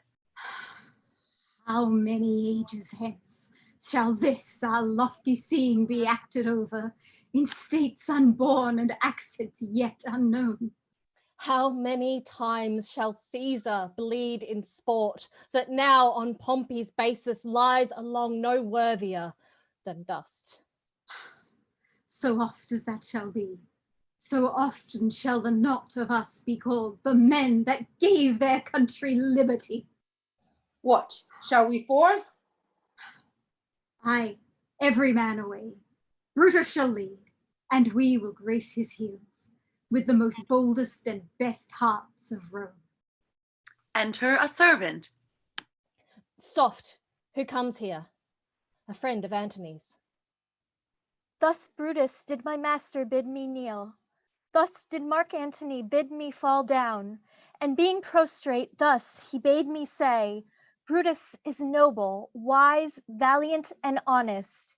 Caesar was mighty, bold, royal, and loving. Say, I love Brutus, and I honor him. Say, I feared Caesar, honored him, and loved him. If Brutus will vouchsafe that Antony may safely come to him and be resolved how Caesar had deserved to lie in death, Mark Antony shall not love Caesar dead so well as Brutus living, but will follow the fortunes and affairs of noble Brutus, thorough the hazards of this untrod state, with all true faith, so says my master Antony. Thy master is a wise and valiant Roman. I never thought him worse.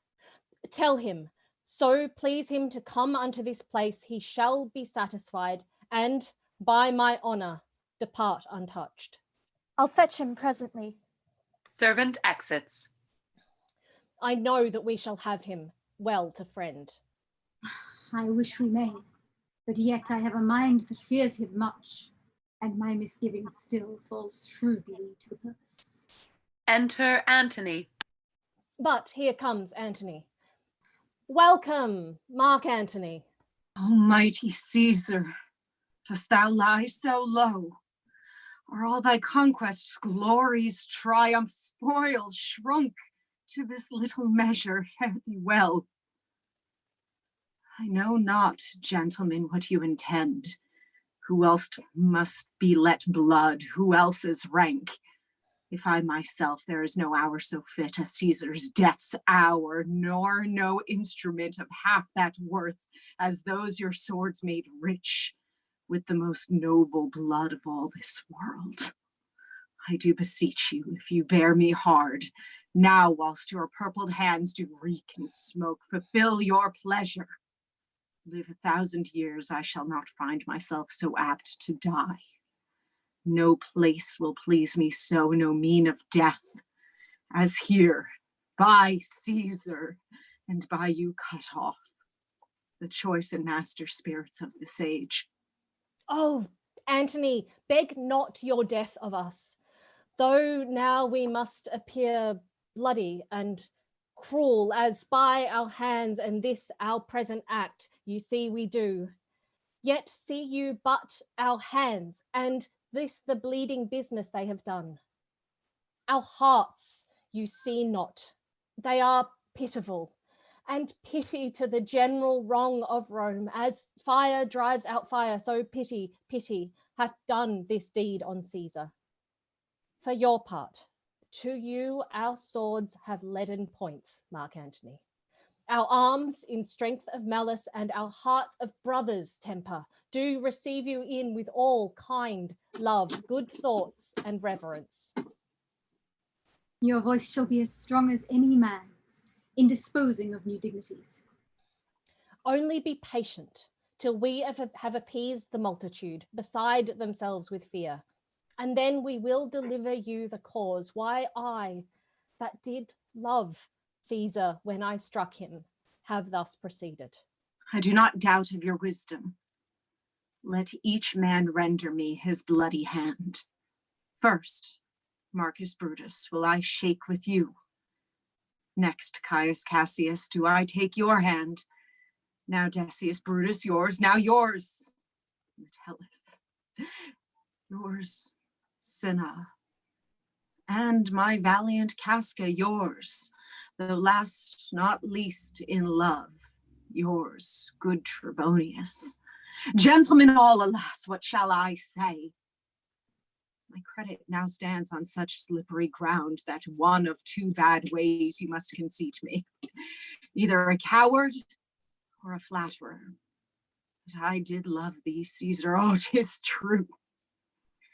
If then thy spirit look upon us now, shall it not grieve thee dearer than thy death to see thy Antony making his peace, shaking the bloody fingers of thy foes, most noble, in the presence of thy corpse?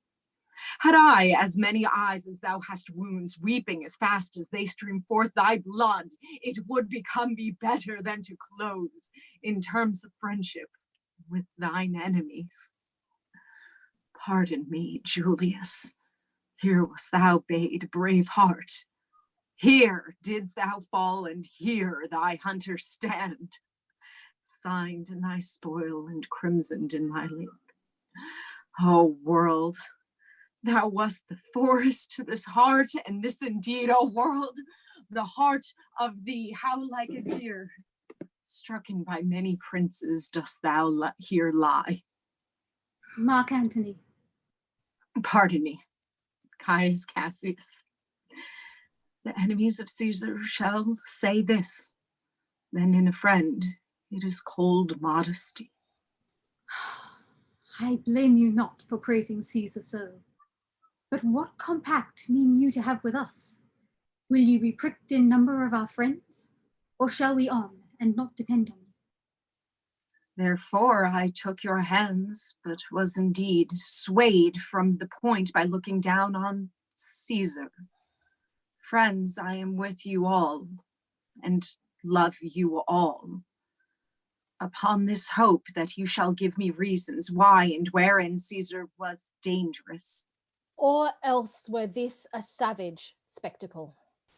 Our reasons are so full of good regard that were you, Antony, the son of Caesar, you should be satisfied. That's all I seek, and am moreover suitor that I may produce his body to the marketplace and in the pulpit, as becomes a friend, speak in the order of his funeral. You shall, Mark Antony. Brutus, a word with you. You know not what you do. Do not consent that Antony speak at his funeral. Know you how much the people may be moved by that which he will utter? By your pardon, I will myself into the pulpit first and show our reason for our Caesar's death. What Antony shall speak, I will protest he speaks by leave and by permission, and that we are contented Caesar shall have all true rites and lawful ceremonies. It shall advantage more than do us wrong. I know not what may fall. I like it not.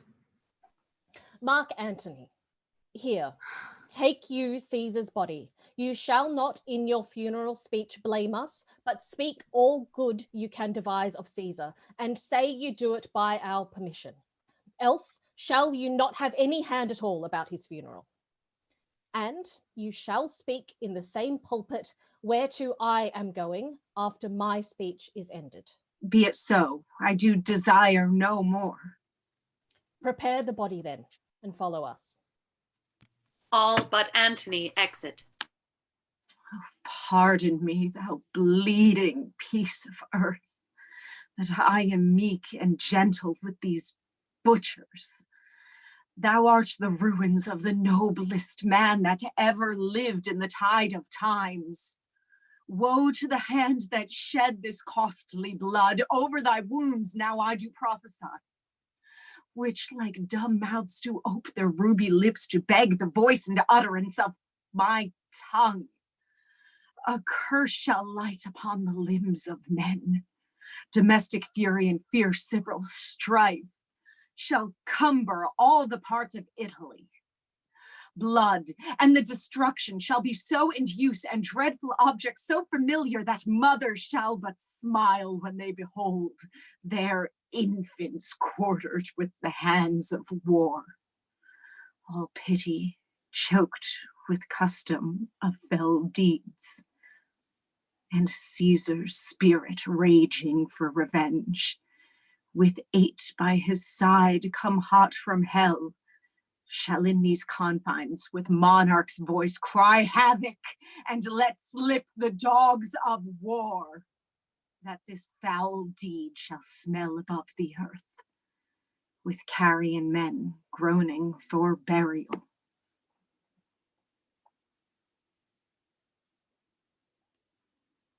You serve Octavius Caesar, do you not? I do, Mark Antony. Caesar did right for him to come to Rome. He did receive his letters and is coming, and bid me say to you by word of mouth, oh, Caesar! Thy heart is big. Get thee apart and weep. Passion I see is catching, for mine eyes, seeing those beads of sorrow stand in thine, began to water. Is thy master coming? He lies tonight within 7 leagues of Rome. Post back with speed and tell him what hath chanced. Here is a mourning Rome, a dangerous Rome, no Rome of safety for Octavius yet. Hie hence and tell him so, yet stay a while. Thou shalt not back till I have borne this corpse into the marketplace. There I shall try in my oration how the people take the cruel issue of these bloody men, according to the which thou shalt discourse to young Octavius the state of things. Lend me your hand. They exit with Caesar's body. Scene 2. Enter Brutus and Cassius with the plebeians. Let us be satisfied. We will be satisfied. Then follow me and give me audience, friends. Cassius, go you into the other street and part the numbers. Those that will hear me speak, let them stay here. Those that will follow Cassius, go with him. And public reasons shall be rendered of Caesar's death. I will hear Brutus speak. I will hear Cassius and compare their reasons when severally we hear them rendered. The noble Brutus is ascended. Silence. Be patient till the last. Romans, countrymen and lovers, hear me for my cause, and be silent that you may hear. Believe me for mine honor, and have respect to mine honor that you may believe. Censure me in your wisdom, and awake your senses that you may the better judge. If there be any in this assembly, any dear friend of Caesar's, to him I say that Brutus's love of Caesar was no less than his. If then that friend did not demand why Brutus rose against Caesar, this is my answer. Not that I loved Caesar less, but that I loved Rome more. Had you rather Caesar was living and die all slaves than that Caesar was dead to live all free men? As Caesar loved me, I weep for him. As he was fortunate, I rejoice at it. As he was valiant, I honor him. But as he was ambitious, I slew him. There is tears for his love, joy for his fortune, honor for his valor, and death for his ambition. Who is here so base that would be a bondman? If any, speak, for him have I offended. Who is here so rude that would not be a Roman? If any, speak, for him have I offended. Who is here so vile that would not love his country? If any, speak, for him have I offended. I pause for a reply. None, Brutus. None, Brutus. Then none have I offended. I have done no more to Caesar than you shall do to Brutus. The question of his death is enrolled in the Capitol, his glory not extenuated wherein he was worthy, nor his offences enforced for which he suffered death. Enter Mark Antony and others with Caesar's body. Here comes his body, mourned by Mark Antony, who, though he had no hand in his death, shall receive the benefit of his dying, a place in the Commonwealth, as which of you shall not? With this I depart, that as I slew my best lover for the good of Rome, I have the same dagger for myself when it shall please my country to need my death. Live, Live, Brutus! Brutus! Live, Live! Live! Live! Bring him with triumph home unto his house. Give him a statue with his ancestors. Let him be Caesar. Caesar's better parts shall be crowned in Brutus. We'll bring him to his house with shouts and clamors. My countrymen! Peace, silence, Brutus speaks. Peace, ho! Good countrymen, let me depart alone, and for my sake, stay here with Antony.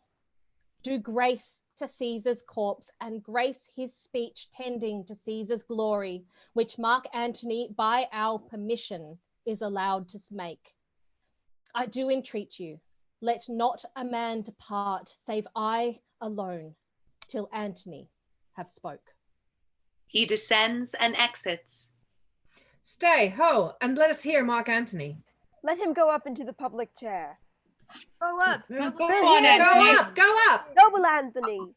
For Brutus' sake, I am beholding to you. What does he say of Brutus?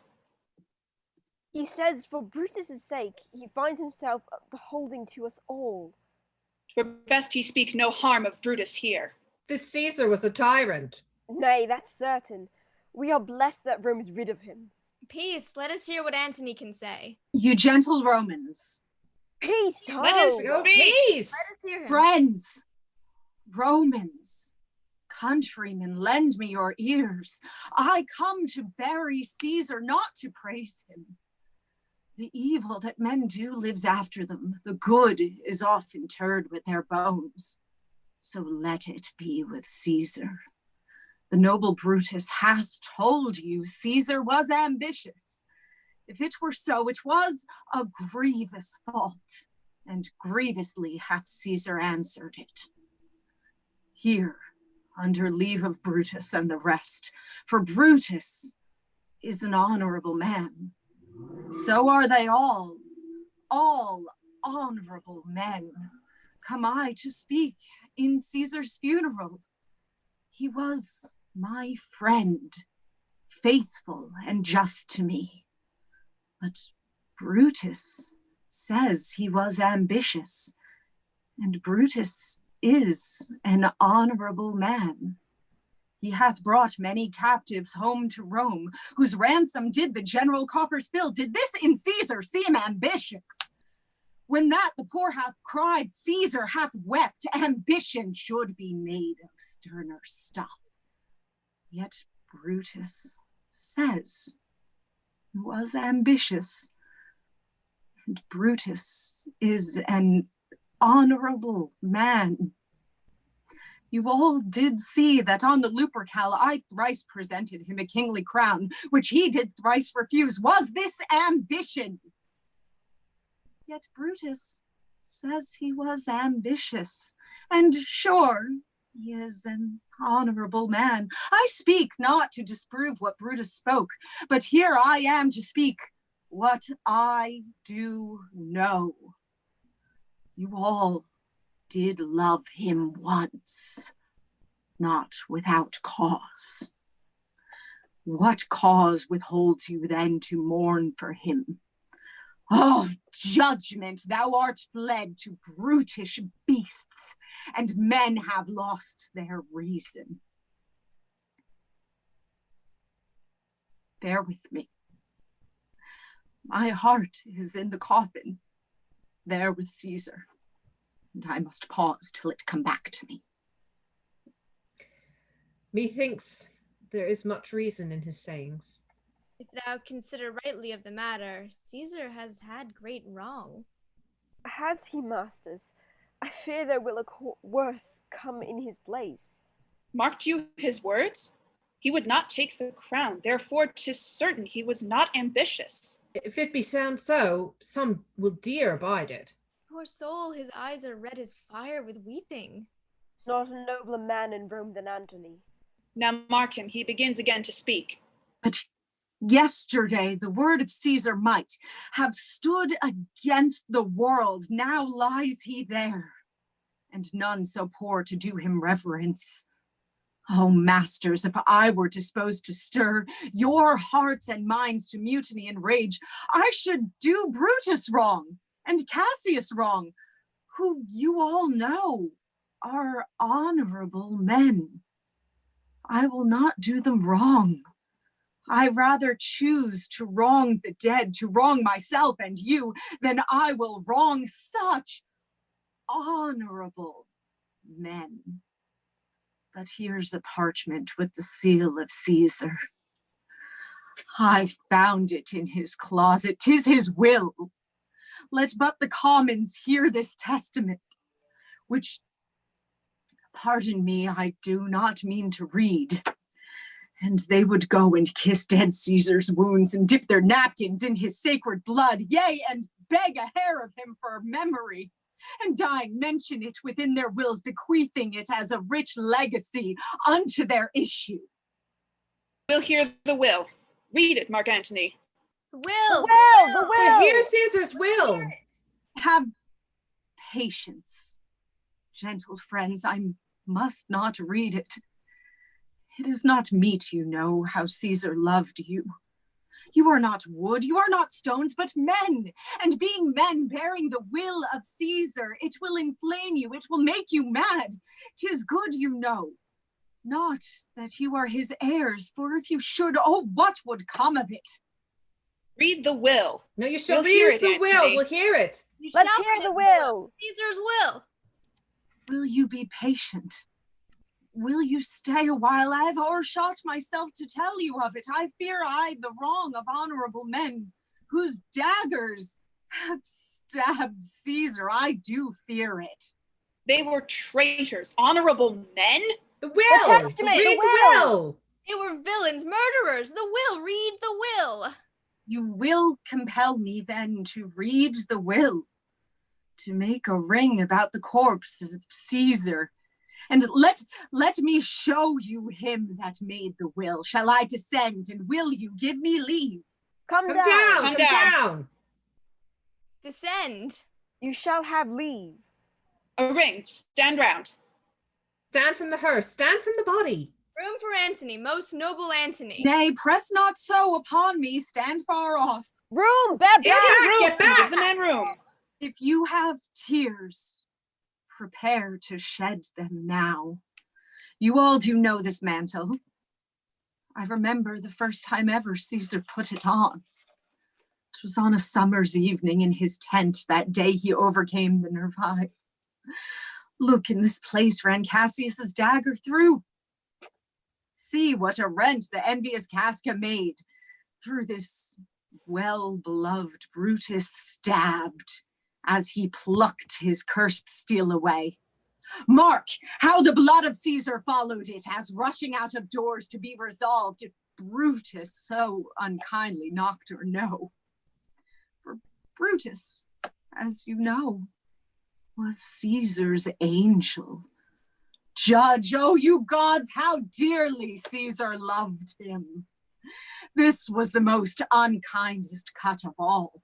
For when noble Caesar saw him stab, ingratitude more strong than traitor's arms quite vanquished him, then burst his mighty heart. And in his mantle muffling up his face, even at the base of Pompey's statue, which all the while ran blood, great Caesar fell. Oh, what a fall was there, my countrymen. Then I and you and all of us fell down whilst bloody treason flourished over us. Oh, now you weep, and I perceive you feel the dint of pity. These are gracious drops.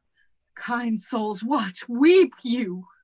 But when you but behold our Caesar's vesture wounded, look you here! Here is himself marred, as you see, with traitors. Oh, piteous spectacle. Oh, noble Caesar. A woeful day. Traitors, villains. Oh, most bloody sight. We will be revenged. Revenge! Let them not live. Burn, kill, let not a traitor live! Day! Fire, slay! Countrymen! Peace there. Hear the noble Antony. We'll hear him. We'll follow him. We'll die with him. Good friends, sweet friends, let me not stir you up to such a sudden flood of mutiny.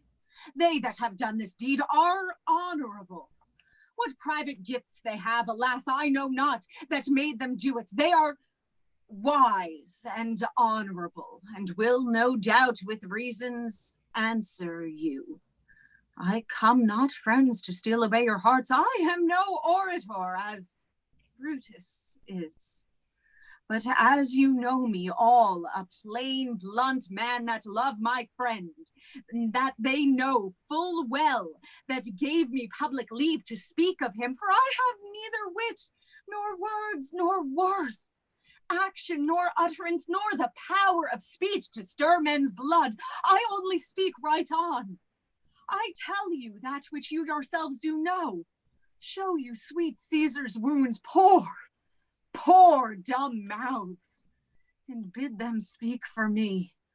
But were I Brutus, and Brutus Antony, and there were an Antony would ruffle up your spirits and put a tongue in every wound of Caesar that should move the stones of Rome to rise and mutiny. Mutiny! We'll burn the house of Brutus. Away then, come, seek the conspirators. Yet hear me, countrymen, yet hear me speak. Peace, hear Antony. Antony, most noble Antony. Friends, you go to do you know not what, wherein hath Caesar thus deserved your loves? Alas, you know not, I must tell you then, you have forgot the will I told you of. The will! The will! Let's hear the will! Let's hear the will! Here is the will, and under Caesar's seal to every Roman citizen he gives, to every several men, 75 drachmas. Most noble Caesar, we'll revenge his death. Oh, royal Caesar! Hear me with patience. Peace! Peace! Moreover, he hath left you all his walks, his private arbors and new planted orchards on this side Tiber. He hath left them you, and to your heirs forever common pleasures to walk abroad and recreate yourselves. Here was a Caesar. When comes such another? Never, never. Come, away, away. We'll burn his body in the holy place, and with the brands of fire the traitors' houses. Take up the body. Go, fetch fire. Pluck down benches. Pluck down forms, windows, anything. Plebeians exit with Caesar's body. Now let it work. Mischief thou art afoot. Take thou what course thou wilt. Enter servant. How now, fellow? Sir, Octavius has already come to Rome. Where is he? He and Lepidus are at Caesar's house. And thither will I straight to visit him. He comes upon a wish. Fortune is merry, and in this mood will give us anything. I heard him say Brutus and Cassius are rid like madmen through the gates of Rome. Belike they had some notice of the people, how I had moved them. Bring me to Octavius. They exit. Scene 3. Enter Cinna the poet, and after him the plebeians. I dreamt tonight that I did feast with Caesar, and things unluckily charge my fantasy. I have no will to wander forth of doors, yet something leads me forth. What is your name? Whither are you going? Where do you dwell? Are you a married man or a bachelor? Answer every man directly. Aye, and briefly. Aye, and wisely. Aye, and truly, you were the best. What is my name? Whither am I going? Where do I dwell? Am I a married man or a bachelor? Then to answer every man directly and briefly, wisely and truly, wisely I say, I am a bachelor. That's as much as to say there are fools that marry. You'll bear me a bang for that, I fear. Proceed directly.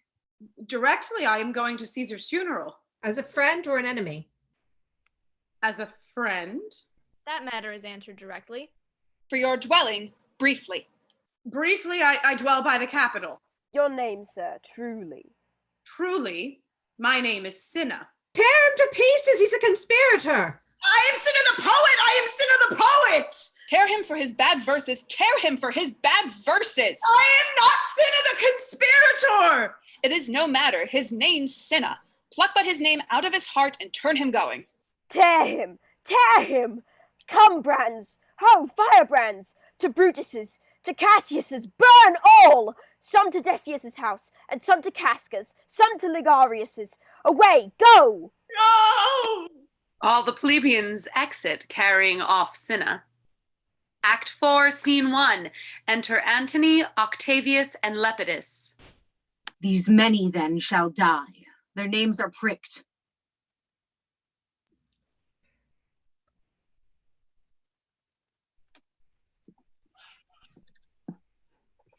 Your brother too must die. Consent you, Lepidus?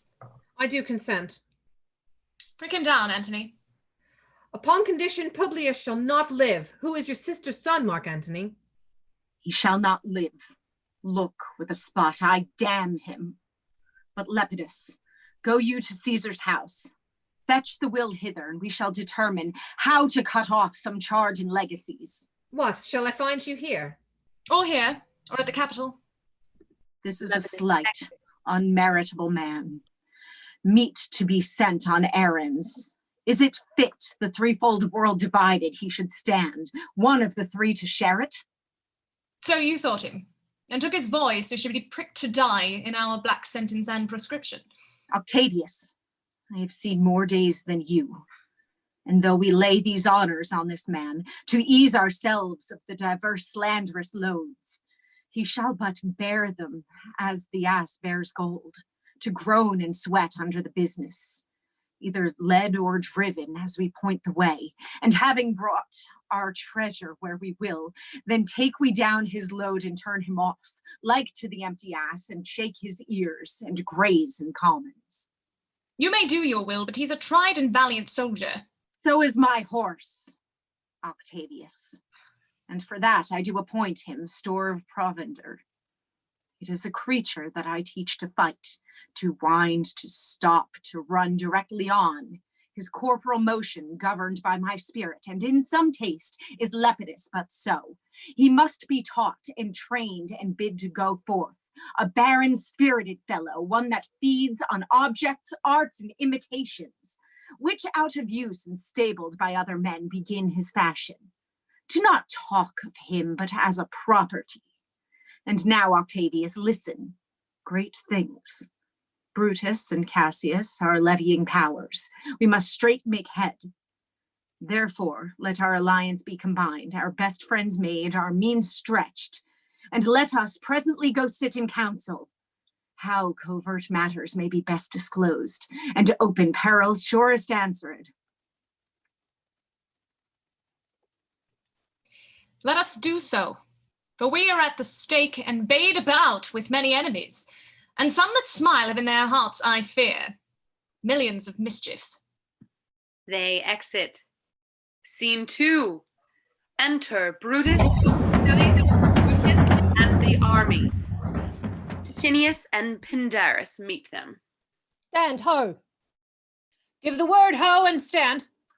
What now, Lucilius? Is Cassius near? He is at hand, and Pindarus has come to do you salutation from his master. He greets me well. Your master, Pindarus, in his own charge or by ill officers, hath given me some worthy cause to wish things undone. But if he be at hand, I shall be satisfied. I do not doubt but that my noble master will appear such as he is, full of regard and honor. He is not doubted. A word, Lucilius, how he received you. Let me be resolved.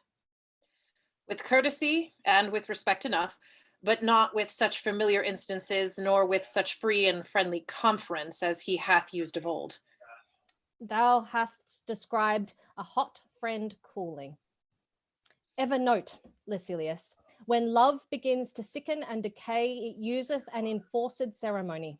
There are no tricks in plain and simple faith, but hollow men, like horses hot at hand, make gallant show and promise of their mettle. But when they should endure the bloody spur, they fall their crests and, like deceitful jades, sink in the trial. Come his army on? They mean this night in Sardis to be quartered. The greater part, the horse in general, are come with Cassius. Enter Cassius and his powers. Hark, he is arrived. March gently on to meet him. Stand ho. Stand ho. Speak the word along. Stand. Stand. Stand. Most noble brother, you have done me wrong. Judge me. You gods, wrong I mine enemies? And if not so, how should I wrong a brother? Brutus, this sober form of yours hides wrongs, and when you do them... Cassius, be content. Speak your griefs softly. I do know you well. Before the eyes of both our armies here, which should perceive nothing but love from us, let us not wrangle. Bid them move away. Then, in my tent, Cassius, enlarge your griefs, and I will give you audience. Pindarus, bid our commanders lead their charges off a little from this ground. Lucius, do you the like, and let no man come to our tent till we have done our conference. Let you, Lucilius and Tinius, guard our door. All but Brutus and Cassius exit. Scene 3. That you have wronged me doth appear in this. You have condemned and noted Lucius Pella for taking bribes here off the Sardians, wherein my letters praying on his side because I knew the man were slighted off. You wronged yourself to write in such a case. In such a time as this, it is not meet that every nicer pence should bear his comment. Let me tell you, Cassius, you yourself are much condemned to have an itching palm, to sell and mart your officers for gold to undeservers. I, an itching palm? You know that you are Brutus that speaks this, or by the gods this speech, or else you're lost. The name of Cassius honours this corruption, and chastisement doth therefore hide his head. Chastisement? Remember March, the Ides of March, remember. Did not great Julius bleed for justice' sake? What villain touched his body that did stab, and not for justice? What, shall one of us that struck the foremost man of all this world, but for supporting robbers, shall we now contaminate our fingers with base bribes and sell the mighty space of our large honour for so much trash as may be grasped thus? I had rather be a dog and bay the moon than such a Roman. Brutus, bait not me. I'll not endure it. You forget yourself to hedge me in. I am a soldier. I, older in practice, abler than yourself to make conditions. Go to, you are not, Cassius. I am. I say you are not. Urge me no more. I shall forget myself. Have mind upon your health. Tempt me no further. Away, slight man. Is it possible? Hear me, for I will speak. Must I give way and room to your rash choler? Shall I be frighted when a madman stares? Oh, you gods, must I endure all this? All this, aye, more, fret till your proud heart break. Go show your slaves how caloric you are and make your bondmen tremble. Must I budge? Must I observe you? Must I stand and crouch under your testy humour? By the gods, you shall digest the venom of your spleen, though it do split you. For from this day forth, I'll use you for my mirth, yea, for my laughter when you are waspish. Is it come to this? You say you are a better soldier. Let it appear so. Make your vaunting true, and it shall please me well. For mine own part, I shall be glad to learn of noble men. You wrong me every way. You wrong me, Brutus. I said an elder soldier, not a better. Did I say better? If you did, I care not. When Caesar lived, he durst not thus have moved me. Oh, peace, peace. You durst not so have tempted him. I durst not. No. What? Durst not tempt him? For your life you durst not. Do not presume too much upon my love. I may do that I shall be sorry for. You have done that you should be sorry for. There is no terror, Cassius, in your threats, for I am armed so strong in honesty that they pass by me as the idle wind, which I respect not. I did send to you for certain sums of gold, which you denied me, for I can raise no money by vile means. By heaven, I had rather coin my heart and drop my blood for drachmas than to wring from the hard hands of peasants their vile trash by any indirection. I did send to you for gold to pay my legions, which you denied me. Was that done like Cassius? Should I have answered Caius Cassius so? When Marcus Brutus grows so covetous to lock such rascal counters from his friends, be ready, gods, with all your thunderbolts. Dash him to pieces. I denied you not. You did. I did not. He was but a fool that brought my answer back. Brutus hath rived my heart. A friend should bear his friend's infirmities, but Brutus makes mine greater than they are. I do not till you practice them on me. You love me not. I do not like your faults.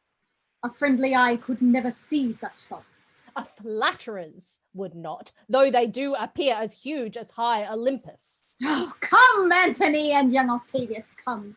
Revenge yourselves alone on Cassius, for Cassius is a weary of the world. Hated by one he loves, braved by his brother, checked like a bondman, all his faults observed, set in a notebook, learned and conned by rote to cast my teeth. Oh, I could weep my spirit from mine eyes. There is my dagger, and here my naked breast, within a heart dearer than Pluto's mine, richer than gold. If thou beest a Roman, take it forth.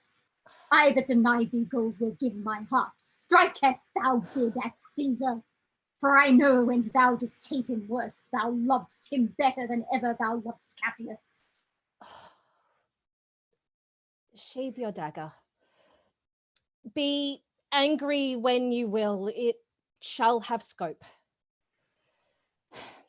Do what you will. Dishonor shall be humor.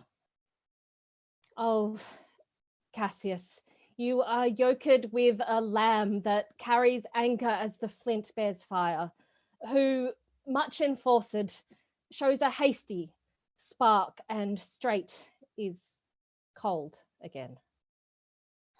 Hath Cassius lived to be but mirth and laughter to his Brutus, when grief and blood ill-tempered vexeth him? When I spoke that, I was ill-tempered too. Do you confess so much? Give me your hand. And my heart too. Oh, Brutus. What's the matter? Have not you love enough to bear with me when that rash humour which my mother gave me makes me forgetful? Yes, Cassius. And from henceforth, when you are over earnest with your Brutus, he'll think your mother chides and leave you so. Enter a poet, followed by Lucilius Titinius, and Lucius. Let me go in to see the generals. There is some grudge between them. 'Tis not meet they be alone. You shall not come to them. Nothing but death shall stay me. How now? What's the matter? For shame, you generals, what do you mean? Love and be friends as two such men should be, for I have seen more years, I'm sure, than ye. How vilely doth this cynic rhyme. Get you hence, sirrah, saucy fellow, hence. Bear with him, Brutus, 'tis his fashion. I'll know his humour when he knows his time. What should the wars do with these jigging fools? Companion, hence. Away, away, be gone. Lucilius and Titinius, bid the commanders prepare to lodge their companies tonight. And come yourselves, and bring Messala with you, immediately to us. Lucilius and Titinius exit. Lucius, a bowl of wine. Lucius exits. I did not think you could have been so angry. Oh, Cassius, I am sick of many griefs. Of your philosophy you make no use if you give place to accidental evils. No man bears sorrow better. Portia is dead. Ah, Portia? She is dead. How scaped I killing when I crossed you so? Oh, insupportable and touching loss, upon what sickness? Impatient of my absence and grief that young Octavius with Mark Antony had made themselves so strong, for with her death that tidings came. With this she fell distract, and her attendants absent, swallowed fire. And died so? Even so. Oh, you immortal gods. Enter Lucius with wine and tapers. Speak no more of her. Give me a bowl of wine. In this I bury all unkindness, Cassius. My heart is thirsty for that noble pledge. Fill, Lucius, till the wine o'erswell the cup. I cannot drink too much of Brutus' love. Lucius exits. Enter Titinius and Messala. Come in, Titinius. Welcome, good Messala. Now sit we close about this taper here and call in question our necessities. Portia, art thou gone? No more, I pray you. Messala, I have received letters that young Octavius and Mark Antony come down upon us with a mighty power, bending their expedition toward Philippi. Myself have letters of the self-same tenor. With what addition? That by prescription and bills of outlawry, Octavius, Antony, and Lepidus have put to death 100 senators. Therein our letters do not well agree. Mine speak of 70 senators that died by their prescriptions, Cicero being one. Cicero one? Cicero is dead, and by that order of prescription had you your letters from your wife, my lord? No, Messala. No, nothing in your letters writ of her? Nothing, Messala. That methinks is strange. Why ask you? Hear you aught of her in yours? No, my lord. Now, as you are a Roman, tell me true. Then, like a Roman bear, the truth I tell, for certain she is dead, and by strange manner. Why? Farewell, Portia. We must die, Messala. With meditating that she must die once, I have the patience to endure it now. Even so, great men great losses should endure. I have as much of this art as you, but yet my nature could not bear it so. Well, to our work alive. What do you think of marching to Philippi presently? I do not think it good.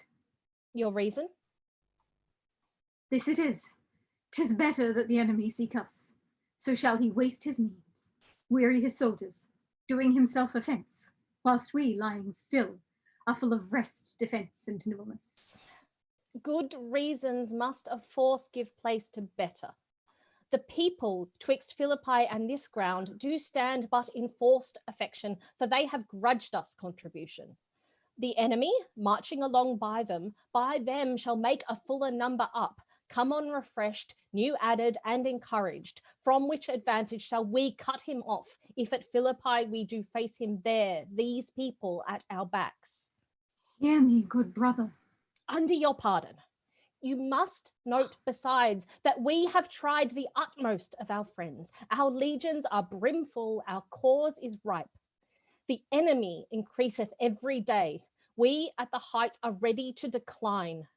There is a tide in the affairs of men which, taken at the flood, leads on to fortune. Omitted, all the voyage of their life is bound in shallows and in miseries. On such a full sea are we now afloat, and we must take the current where it serves or lose our ventures. Then with your will go on. We'll along ourselves and meet them at Philippi. The deep of night is crept upon our talk, and nature must observe necessity, which we will niggard with a little rest. There is no more to say. No more. Good night. Early tomorrow we will rise and hence. Lucius! Enter Lucius. My gown. Lucius exits. Farewell, good Messala. Good night, Titinius. Noble, noble Cassius. Good night and good repose. Oh, my dear brother, this was an ill beginning of the night. Never come such division between our souls. Let it not, Brutus. Enter Lucius with the gown. Everything is well. Good night, my lord. Good night, good brother. Good night, Lord Brutus. Farewell, everyone. All but Brutus and Lucius exit. Give me the gown. Where is thy instrument? Here in the tent. What? Thou speakest drowsily. Poor knave, I blame thee not. Thou art o'erwatched. Call Claudius and some other of my men. I'll have them sleep on cushions in my tent. Varro and Claudius. Enter Varro and Claudius. Call, my lord? I pray you, sirs, lie in my tent and sleep. It may be I shall raise you by and by on business to my brother Cassius. So please you, we will stand and watch your pleasure. I will not have it so. Lie down, good sirs. It may be I shall otherwise bethink me. Look, Lucius, here's the book I sought for so. I put it in the pocket of my gown. I was sure your lordship did not give it me. Bear with me, good boy. I am much forgetful. Canst thou hold up thy heavy eyes a while and touch thy instrument a strain or two? Aye, my lord, and please you. It does, my boy. I trouble thee too much, but thou art willing. It is my duty, sir. I should not urge thy duty past thy might. I know young bloods look for a time of rest. I have slept, my lord, already. It was well done, and thou shalt sleep again. I will not hold thee long. If I do live, I will be good to thee.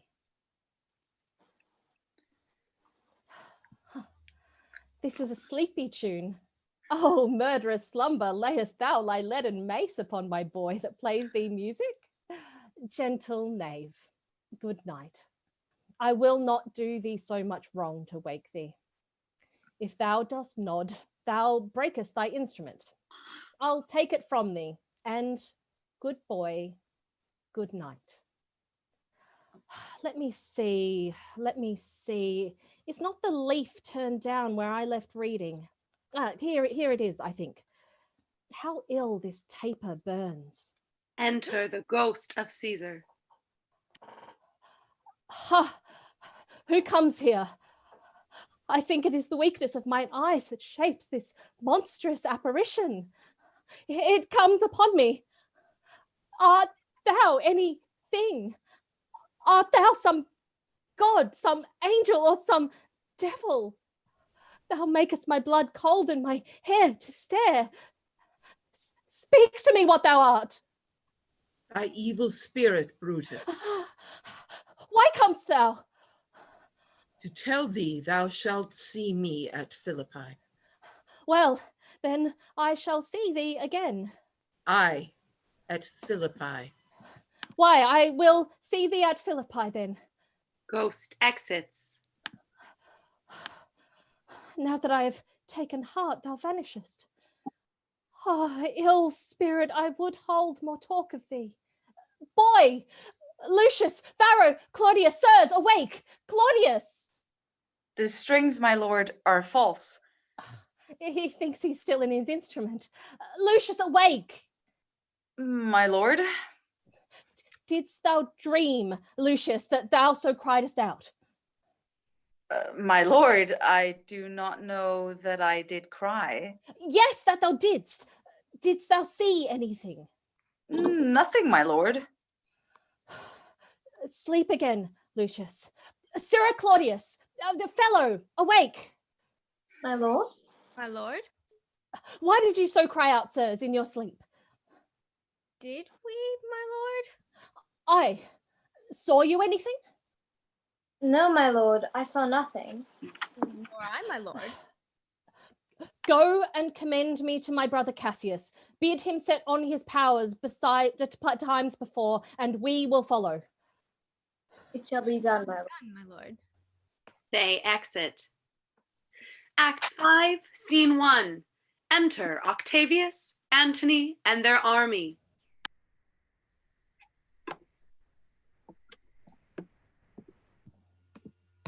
Now, Antony, our hopes are answered. You said the enemy would not come down, but keep the hills and upper regions. It proves not so. The battles are at hand. They mean to warn us at Philippi here, answering before we do demand of them. I am in their bosoms, and I know wherefore they do it. They could be content to visit other places and come down with fearful bravery, thinking by this face to fasten in our thoughts that they have courage, but 'tis not so. Enter a messenger. Prepare you, generals. The enemy comes on in gallant show. Their bloody sign of battle is hung out, and something to be done immediately. Octavius, lead your battle softly upon the left hand of the even field. Upon the right hand, I. Keep thou the left. Why do you cross me in this exigent? I do not cross you, but I will do so. Enter Brutus, Cassius, and their army. They stand and would have parley. Stand fast, Titinius. We must out and talk. Mark Antony, shall we give sign of battle? No, Caesar, we will give answer on their charge. Make forth. The generals would have some words. Stir not until the signal. Words before blows. Is it so, countrymen? Not that we love words better as you do. Good words are better than bad strokes, Octavius. In your bad strokes, Brutus, you give good words. Witness the hole you made in Caesar's heart, crying, "Long live, hail Caesar." Antony, the posture of your blows are yet unknown, but for your words they rob the Hybla bees and leave them honeyless. Not stingless, too. Oh yes, and soundless too, for you have stolen their buzzing, Antony, and very wisely threat before you sting. Villains, you did not so when your vile daggers hacked one another in the sides of Caesar.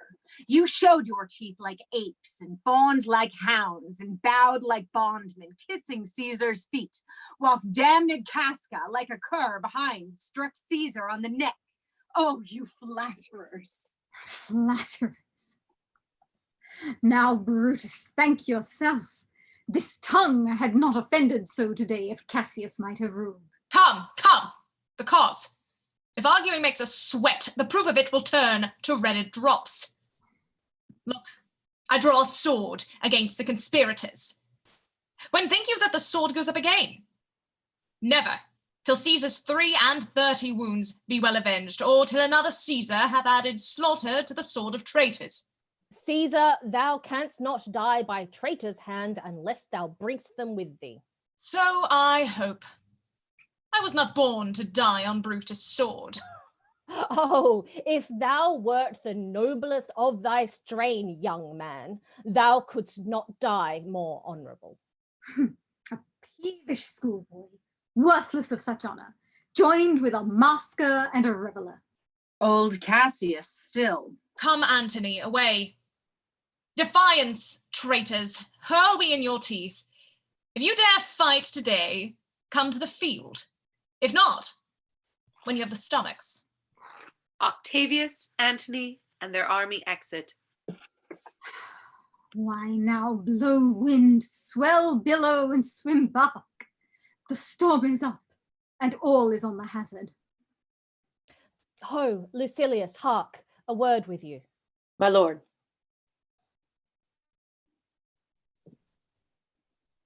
Messala, What says my general? Messala, this is my birthday, as this very day was Cassius born. Give me thy hand, Messala. Be thou my witness that against my will, as Pompey was, am I compelled to set upon one battle all our liberties. You know that I held Epicurus strong and his opinion. Now I change my mind, and partly credit things that do presage. Coming from Sardis, on our former ensign, 2 mighty eagles fell, and there they perched, gorging and feeding from our soldiers' hands, who to Philippi here consorted us. This morning they are fled away and gone, and in their steads 2 ravens, crows, and kites fly o'er our heads and downward look on us, as we were sickly prey. Their shadows seem a canopy most fatal, under which our army lies ready to give up the ghost. Believe not so. I but believe it partly, for I am fresh of spirit, and resolved to meet all perils very constantly. Even so, Lucilius. Now, most noble Brutus, the gods today stand friendly, that we may, lovers in peace, lead on our days to age. But since the affairs of men rest still and certain, let's reason with the worst that may befall. If we do lose this battle, then this is the very last time we shall speak together. What are you then determined to do? Even by the rule of that philosophy by which I did blame Cato for the death which he did give himself, I know not how, but I do find it cowardly and vile, for fear of what might fall, so to prevent the time of life. Arming myself with patience to stay the providence of some high powers that govern us below. Then, if we lose this battle, you are contented to be led in triumph through the streets of Rome? No, Cassius, no. Think not, thou noble Roman, that ever Brutus will go bound to Rome. He bears too great a mind.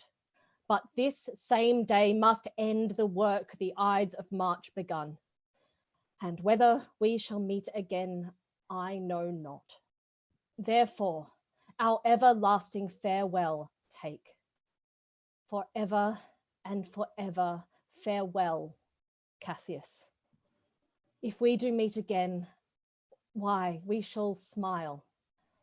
If not, why then this parting was well made. Forever and forever farewell, Brutus. If we do meet again, we'll smile indeed. If not, 'tis true, this parting was well made. Why then, lead on. Oh, that a man might know the end of this day's business ere it come. But it suffices that the day will end, and then the end is known. Come ho, away. They exit. Scene 2. Alarum. Enter Brutus and Messala. Ride, ride, Messala, ride, and give these bills unto the legions on the other side. Set them on at once, for I perceive by cold demeanor in Octavius's wing, and sudden push gives them the overthrow. Ride, ride, Messala, let them all come down. They exit. Scene 3, alarms. Enter Cassius carrying a standard and Titinius. Oh, look, Titinius! Look, the villains fly! Myself may have to turn mine own turned enemy. This ensign here of mine was turning back. I slew the coward and did take it from him. O Cassius, Brutus gave the word too early, who having some advantage on Octavius took it too eagerly. His soldiers fell to spoil, whilst we by Antony are all enclosed. Enter Pindarus. Fly further off, my lord, fly further off. Mark Antony is in your tents, my lord. Fly, therefore, noble Cassius, fly far off. This hill is far enough. Look, look, Titinius. Are those my tents where I perceive the fire? They are, my lord.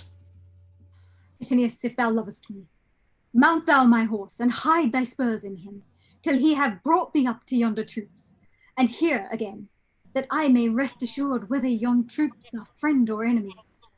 He exits. I will be here again, even with the thought. Go, Pindarus, get higher on that hill. My sight was ever thick. Regard, Titinius, and tell me then what thou knowst about the field. This day I breathed first. Time is come round, and where I did begin, there shall I end. My life is run his compass. Sirrah, what news? Oh, my lord! What news? Titinius is enclosed round about with horsemen that make him on the spur, yet he spurs on. Now they're almost on him. Now, Titinius, now some light. Oh, he lights too. He's ta'en.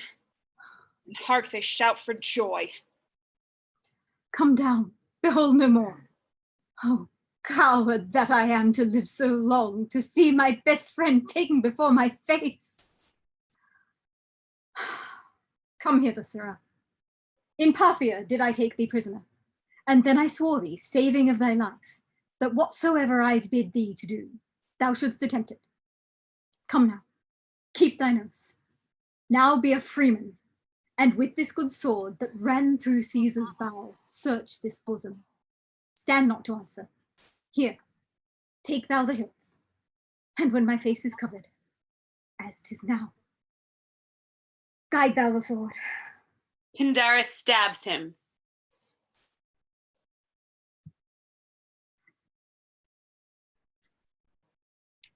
So I am. Thou art revenged, even with the sword that killed thee. He dies. So I am free, yet would not so have been, durst I have done my will. O Cassius, far from this country Pindarus shall run, where never Roman shall take note of him. He exits. Enter Titinius and Messala. It is but change, Titinius, for Octavius is overthrown by noble Brutus' power, as Cassius' legions are by Antony. These tidings will well comfort Cassius. Where did you leave him? All disconsolate, with Pindarus, his bondman, on this hill. Is not that he that lies upon the ground? He lies not like the living. Oh, my heart. Is not that he? No. This was he, Messala. But Cassius is no more.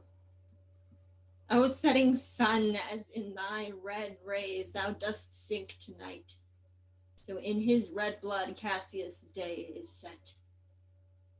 The sun of Rome is set. Our day is gone. Clouds, dews, and dangers come. Our deeds are done. Mistrust of my success hath done this deed. Mistrust of good success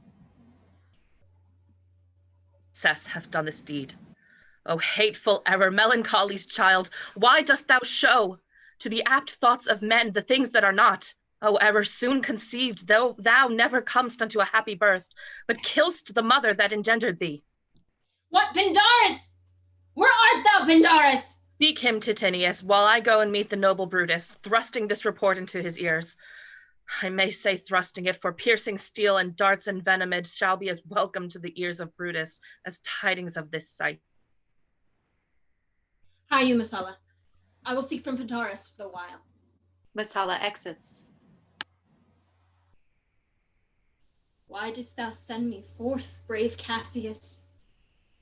Did I not meet thy friends? And did they not put on my brows this wreath of victory and bid me give it to thee? Didst thou not hear their shouts? Alas, thou hast misconstrued everything. But hold thee. Take this garland on thy brow.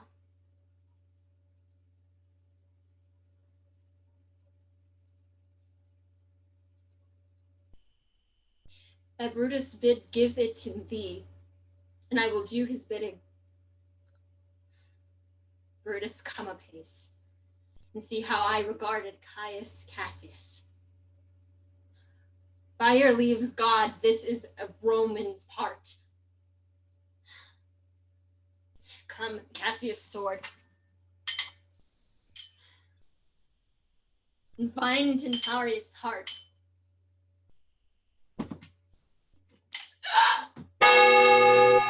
He dies on Cassius' sword. Enter Brutus, Messala, young Cato, Strato, Voluminous, and Lucilius. Where, Messala, doth his body lie? Oh, yonder, and Titinius mourning it. Titinius's face is upward. He is slain. Oh, Julius Caesar, thou art mighty yet. Thy spirit walks abroad and turns our swords in our own proper entrails. Brave Titinius. Look where you have not crowned dead Cassius. Are yet 2 Romans living such as these? The last of all the Romans. Fare thee well. It is impossible that ever Rome should breed thy fellow. Oh, friends, I owe more tears to this dead man than you shall see me pay. I shall find time, Cassius, I shall find time. Come, therefore, and to Thasos send his body. His funeral shall not be in our camp, lest it discomforts us. Lucilius, come, and come, young Cato, let us to the field. Labeo and Flavius, set our battles on. 'Tis 3 o'clock, and Romans, yet ere night we shall try fortune in a second fight. They exit. Scene 4. Enter Brutus, Messala, Cato, Lucilius, and Flavius. Yet, countrymen, oh, yet hold up your heads. What Brutus. bastard doth not? Who will go with me? I will proclaim my name about the field. I am the son of Marcus Cato, ho! A foe to tyrants and my country's friend. I am the son of Marcus Cato, ho!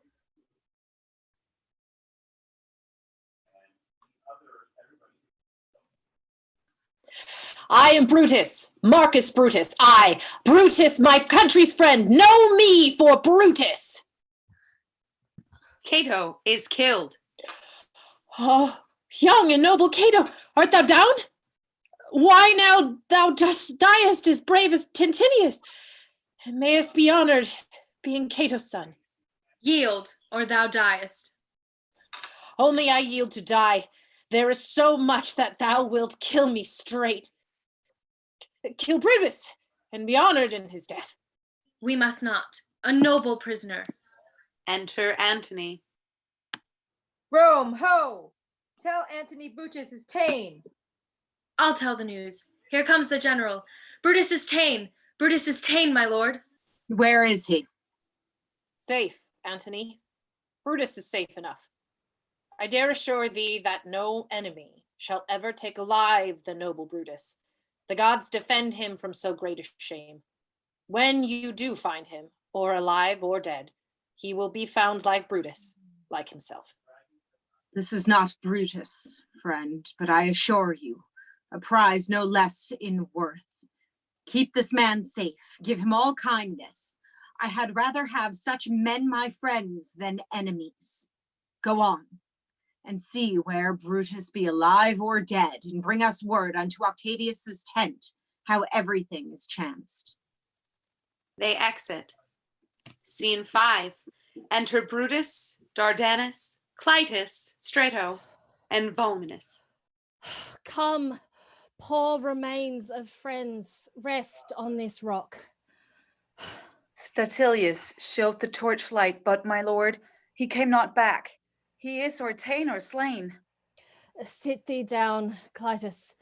Slaying is the word. It is a deed in fashion. Hark thee, Clitus.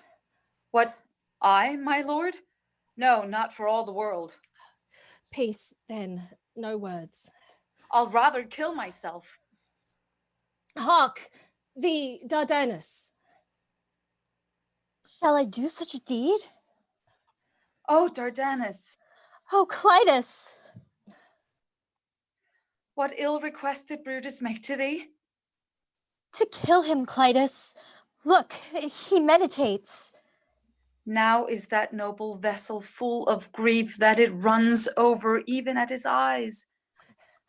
Come hither, good Volumnius. List a word. What says my lord? Why, this, Volumnius. The ghost of Caesar hath appeared to me several times by night, at Sardis once, and this last night here in Philippi fields. I know my hour is come. Not so, my lord. Nay, I am sure it is, Volumnius.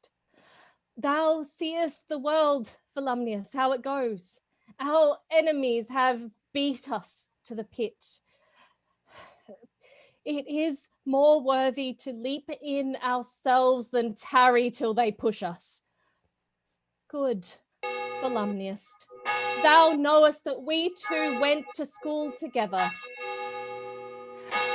Even for that our love of old, I prithee, hold thou my sword whilst I run on it. That's not an office for a friend, my lord.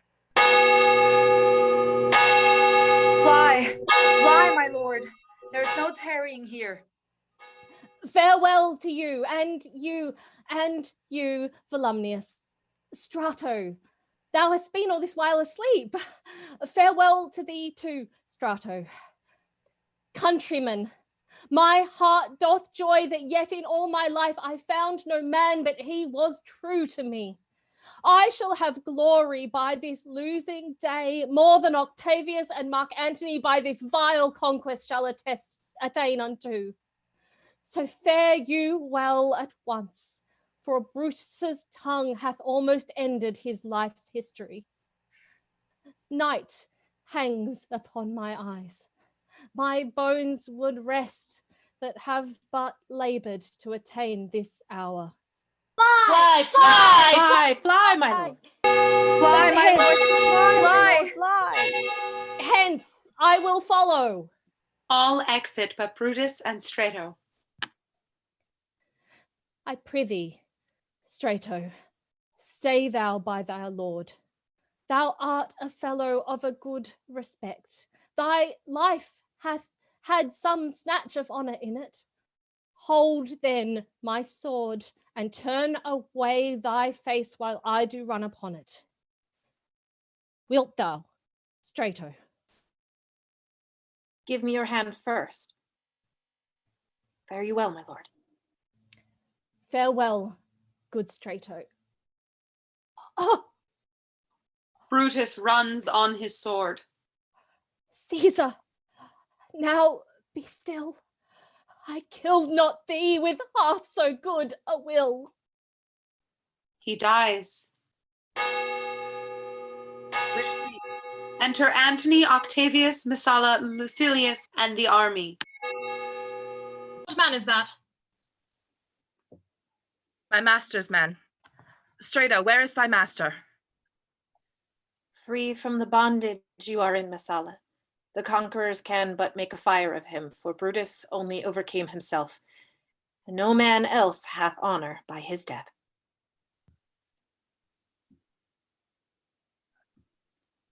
Oh boy. So Brutus should be found. I thank thee, Brutus, that thou hast proved Lucilius saying true. All that served Brutus, I will entertain them. Fellow, wilt thou bestow thy time with me? Aye, if Messala will prefer me to you. Do so, good Messala. How died my master, Strato? I held the sword when he did run on it. Octavius, then take him to follow thee, that did the latest service to my master. This was the noblest Roman of them all. All the conspirators, save only he, did that they did in envy of great Caesar. He only, in a general's honest thought and common good to all, made one of them. His life was gentle, and the elements so mixed in him that nature might stand up and say to all the world, this was a man. According to his virtue, let us use him, with all respect and rites of burial. Within my tent, his bones tonight shall lie, most like a soldier, ordered honorably. So call the field to rest, and let's away, to part the glories of this happy day. They all exit. End of play. Thank you for joining us for Julius Caesar. We would like to once again thank all of the actors who have volunteered to read with us this evening. While you are surfing the web, please check out our website, zenithplayers.com. If you're interested in joining us for a future reading, please send us an email, casting@zenithplayers.com, or send us a Facebook message, and our technical director, TJ Reisner, will get back to you as soon as possible. We would like to send another great big thank you out to Shakespeare Proves, your friendly neighborhood Shakespeare, for supporting us all during this time when we're all kind of learning how online theater is going to work. We all like to work together and be collaborative. So if you have any questions technically for our theater group or anything like that, send us a message, and we are more than willing to share technical information. Also, please check out Master Shakespeare's Facebook page, Shakespeare Proves, your friendly neighborhood Shakespeare, and check out his Patreon, patreon.com/Shakespeare. Also, please join us on Monday evening for our final few chapters of The Hound of the Baskervilles. Thank you once again, and have a good night.